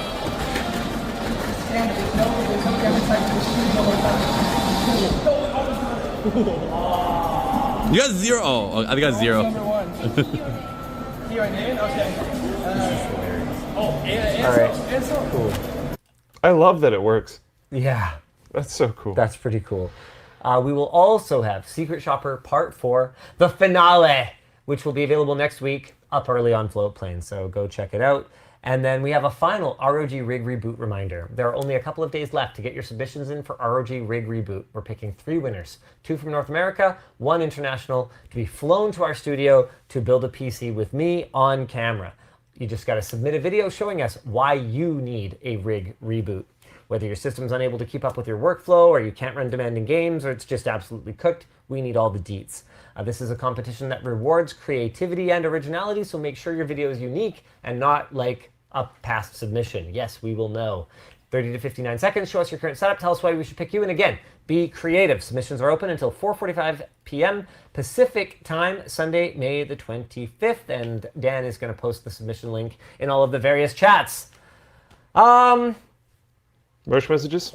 Oh, good Lord. We haven't talked. Oh, we did talk about Veo3. Okay, good. Oh, yeah, we should do a couple merch messages. Dan, want to hit us with that? Yeah, I'm sure thing. I've got a couple here. DLL, I'm a late joiner to the LTT cult about 4 to 5 years ago, so this may have been asked before, but what are your favorite colors? Is Linus's pink or orange? I don't know if anybody has ever asked that before. I have never had what are your colors merch message before. Favorite colors?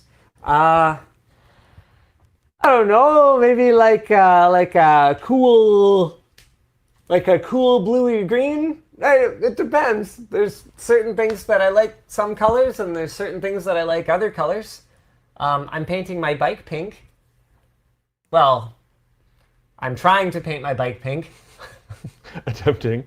Yeah. Historically, I was always red and black. These days, I've been an enjoyer of browns and greens more. Really? Yeah. Brown is an unusual favorite color. Yeah. Like, it's certainly like a decor trend. Yeah. You know, everything tan and brown. But I don't know if even those people say, yes, my favorite color is tan and brown. Like, I bought some shorts recently that are brown. Right. I think they look nice. Yeah, but brown, like, again, people buy brown shorts because they look inoffensive. I don't know if they buy brown shorts because I think brown is their favorite Minecraft color. block is a cool aesthetic. Yeah. Yeah, okay. Slimming, you know? It's slimming. You gotta wear the brown pants and a green shirt. Just embrace it. Sure, Dan. Hey, WAN Show, what's the best non-AI tech you spotted at Computex this year? P.S. Linus, have you learned nothing from the last time you played with gold? Also, I'm charged shipping on gift cards now. Hey, the last time I played with gold, the controller appreciated a lot. That ended up being a tremendous investment, pun intended. Get it? Yep. Nice. I don't think I saw anything on the show floor that said it was AI enabled that I was excited about at all. One funny thing that I ran into though, did you see the AI golf booth? No. There was a big AI golf booth. I haven't talked to any, I've talked to a bunch of people that saw it. I haven't talked to a single person that saw it work. I saw them working on it for a pretty considerable amount of time. I was standing there with Sammy trying to wait to see if they're going to get it working. And then they claimed they got it working. They had someone go up to like test it. And they took a really long time trying to get the golf ball in the tee. They finally got it. They whiffed hard. Took a really long time to set it up. Like they missed the screen. They hit the ball, but they missed the whole screen, which is like almost everywhere the ball could have gone. They took a really long time setting it up on the tee again. Hit it again, whiffed the screen again, and then the system stopped working again. And we just laughed. That kind of encapsulated a lot of the AI enabledness that at least I saw at the show. But I was only on the show floor for one day, so maybe you saw something. I doubt it, but maybe. Boy, my favorite thing is probably I'm gonna go with the boiling cooler. I like cool cooling stuff. It was AI enabled? No, that wasn't AI enabled. Was what they asked. Oh. Yeah. So I'm gonna go with the boiling cooler. That looked sick. Nice. Hey, kind of related to AI, Signal is blocking Windows recall. Microsoft's AI-enabled constant logging of everything that you do on your computer.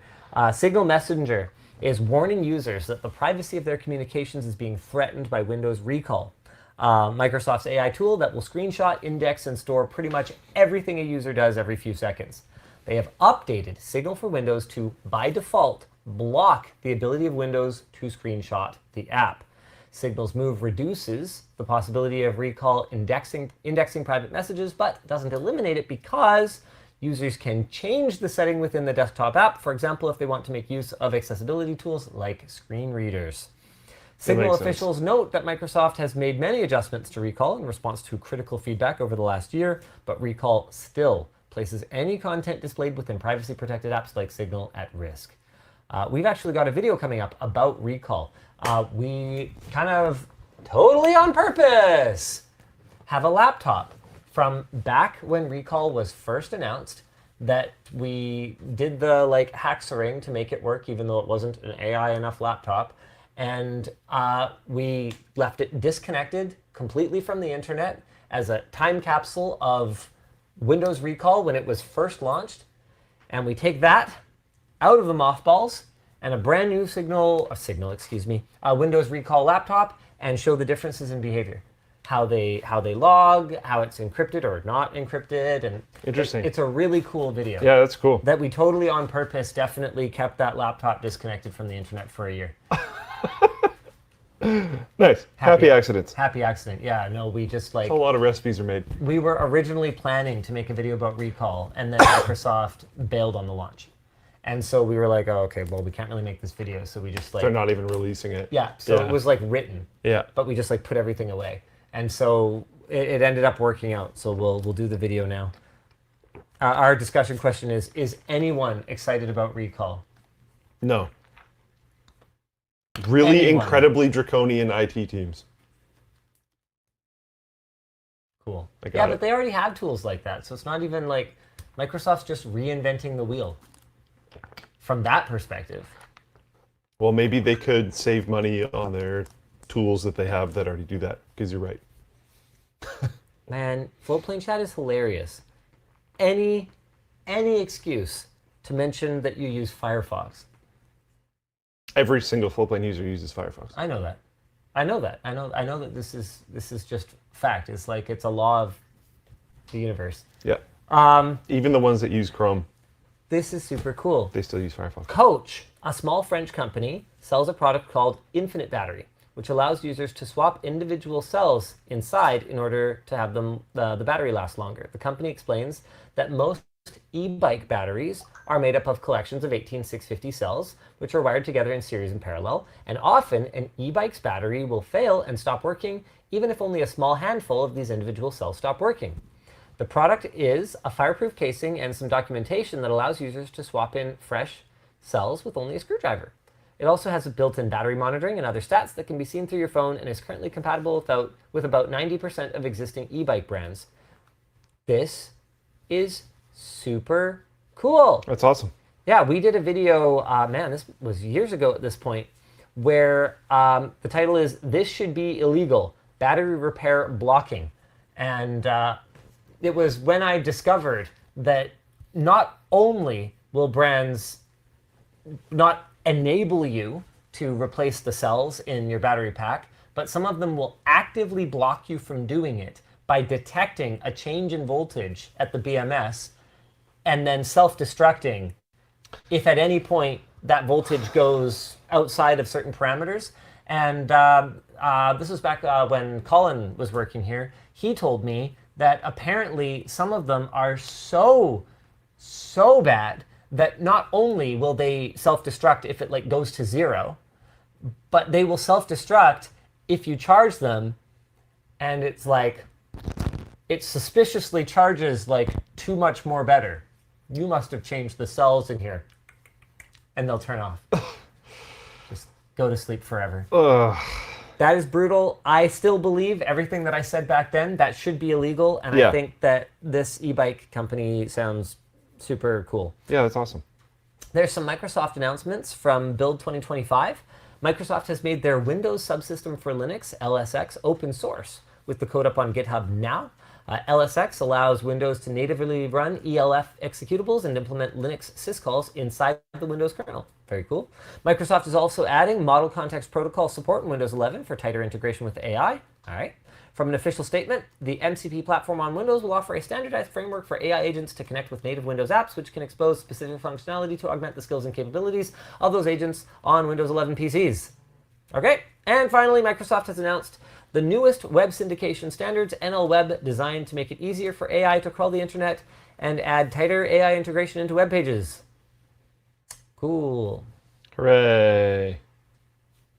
And in other hooray news, OpenAI buys one of Jony Ive's companies, IO, for $6.5 billion. Oh, good.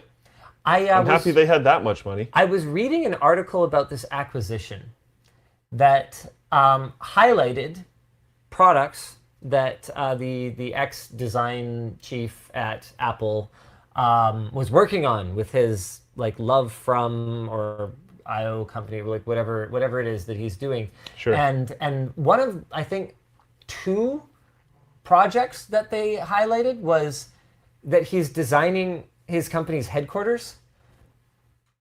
And I was like, okay, like, right. But isn't that just like a necessary thing that because people need a place to sit? Like, what do you actually do?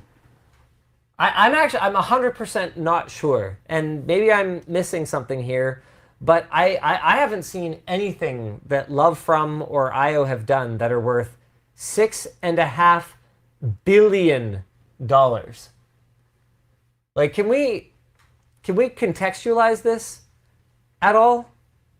Like this must be a game changer, like absolute game changer. Can you guys let me know like what Love From or IO have done to be worth $6.5 billion? Apparently, Sam Altman has been working with Jony Ive already on some like, I'm assuming AI-enabled smart wearable necklace thing. Because apparently we didn't learn anything from the AI pin. So maybe... No one's giving me anything in here. Well, I don't think they've done anything. So I think the value is Love this... From has done stuff. They've done like design work for companies. Yeah. It's not like... but I don't think they've released like a product. It's not like Jony Ive's just been like sitting there. Wouldn't be surprised. I mean, no, I would. He seems like a go-getter. He's a grinder. I just... What? The 6.5 billion? Yeah. What is your what to? Sorry, what did... Sorry, 6.5 billion. What about the 6.5 billion? What? No, you said what No, don't worry about it. It doesn't matter. Okay. I must have misheard you. Okay, cool.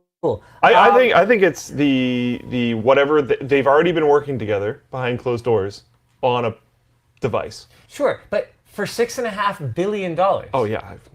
Like, how many units of said device could you possibly be hoping to sell such that you could amortize over that number of units the $6.5 billion acquisition of your partner? I really, the analysis that happened when Elon like bought and sold his companies to each other?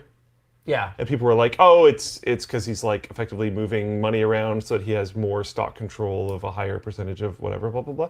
I really wonder how much of that is happening en masse in the AI space as there's like all this funding going in and then companies are finding like, oh, everyone kind of hates it and there's a lot of free models and there isn't actually a ton of money in like developing LLM tech.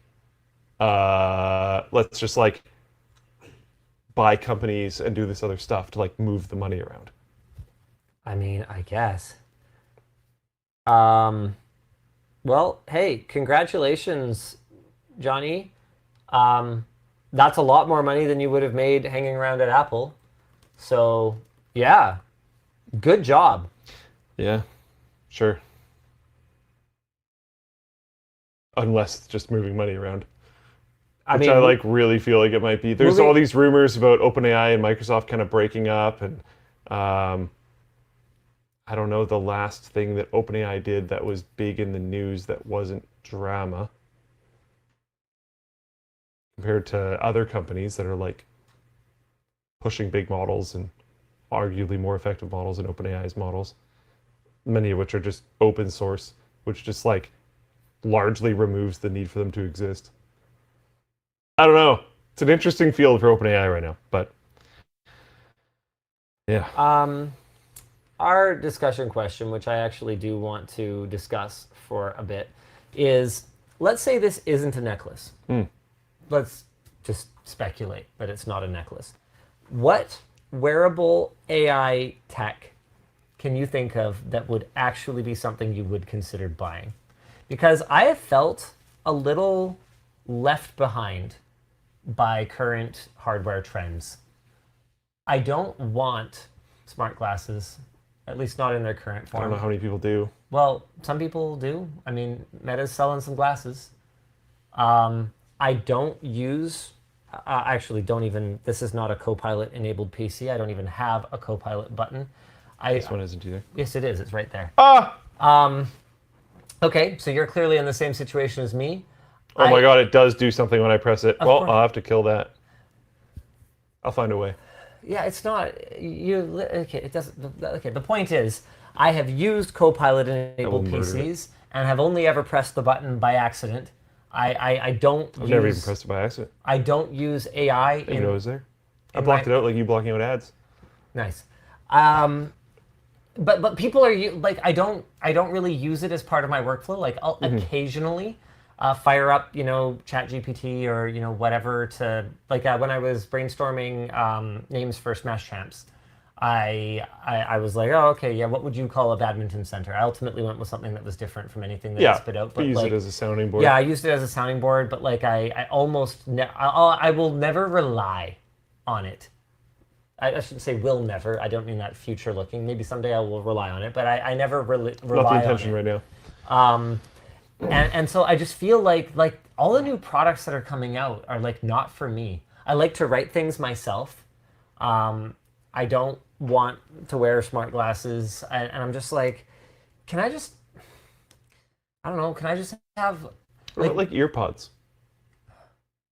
Oh, okay. Like they could be headphones already. I love how effective Apple's branding is, man. The fact that you called them earpods is like mind-blowing to me. I go out of my way consciously to call these my earphones these days because it bothers me that my kids call any earphones AirPods. Like it just bothers me. AirPods are not a monopoly, even though they basically are. And sorry, it just bothers me. The reason why I do like calling them earpods. I know they're the only ones that fit I me. hate all the other ones. I mean, you're wearing ones that seem to be staying in okay. They like hurt because I had to jam them in. Like my ears will be sore for the rest of the day. Oh, woe is me. Yeah, okay. I mean, it's better than the other parts that are going to be sore. Okay, sorry, I don't know why I said that. It doesn't matter. But okay, if you look at like AirPod 4s, they got actually pretty significantly smaller. Yeah, there. So there is room to have some expansion to fit a little bit more tech in there. Especially if it's just like reporting out to your phone or something. Okay, so... And then you could hear, because they have the ability to talk to LLMs now. Okay, but then let's ask the usual question, right? And that is, why would that need to be in my earphones? Why wouldn't it just be in my phone, which is connected to my earphones? Yeah. Okay, so let's try again. There's no wearable then, though. That's the problem, other than glasses. Like, what the heck would a necklace do? Nothing. Well, it could have a...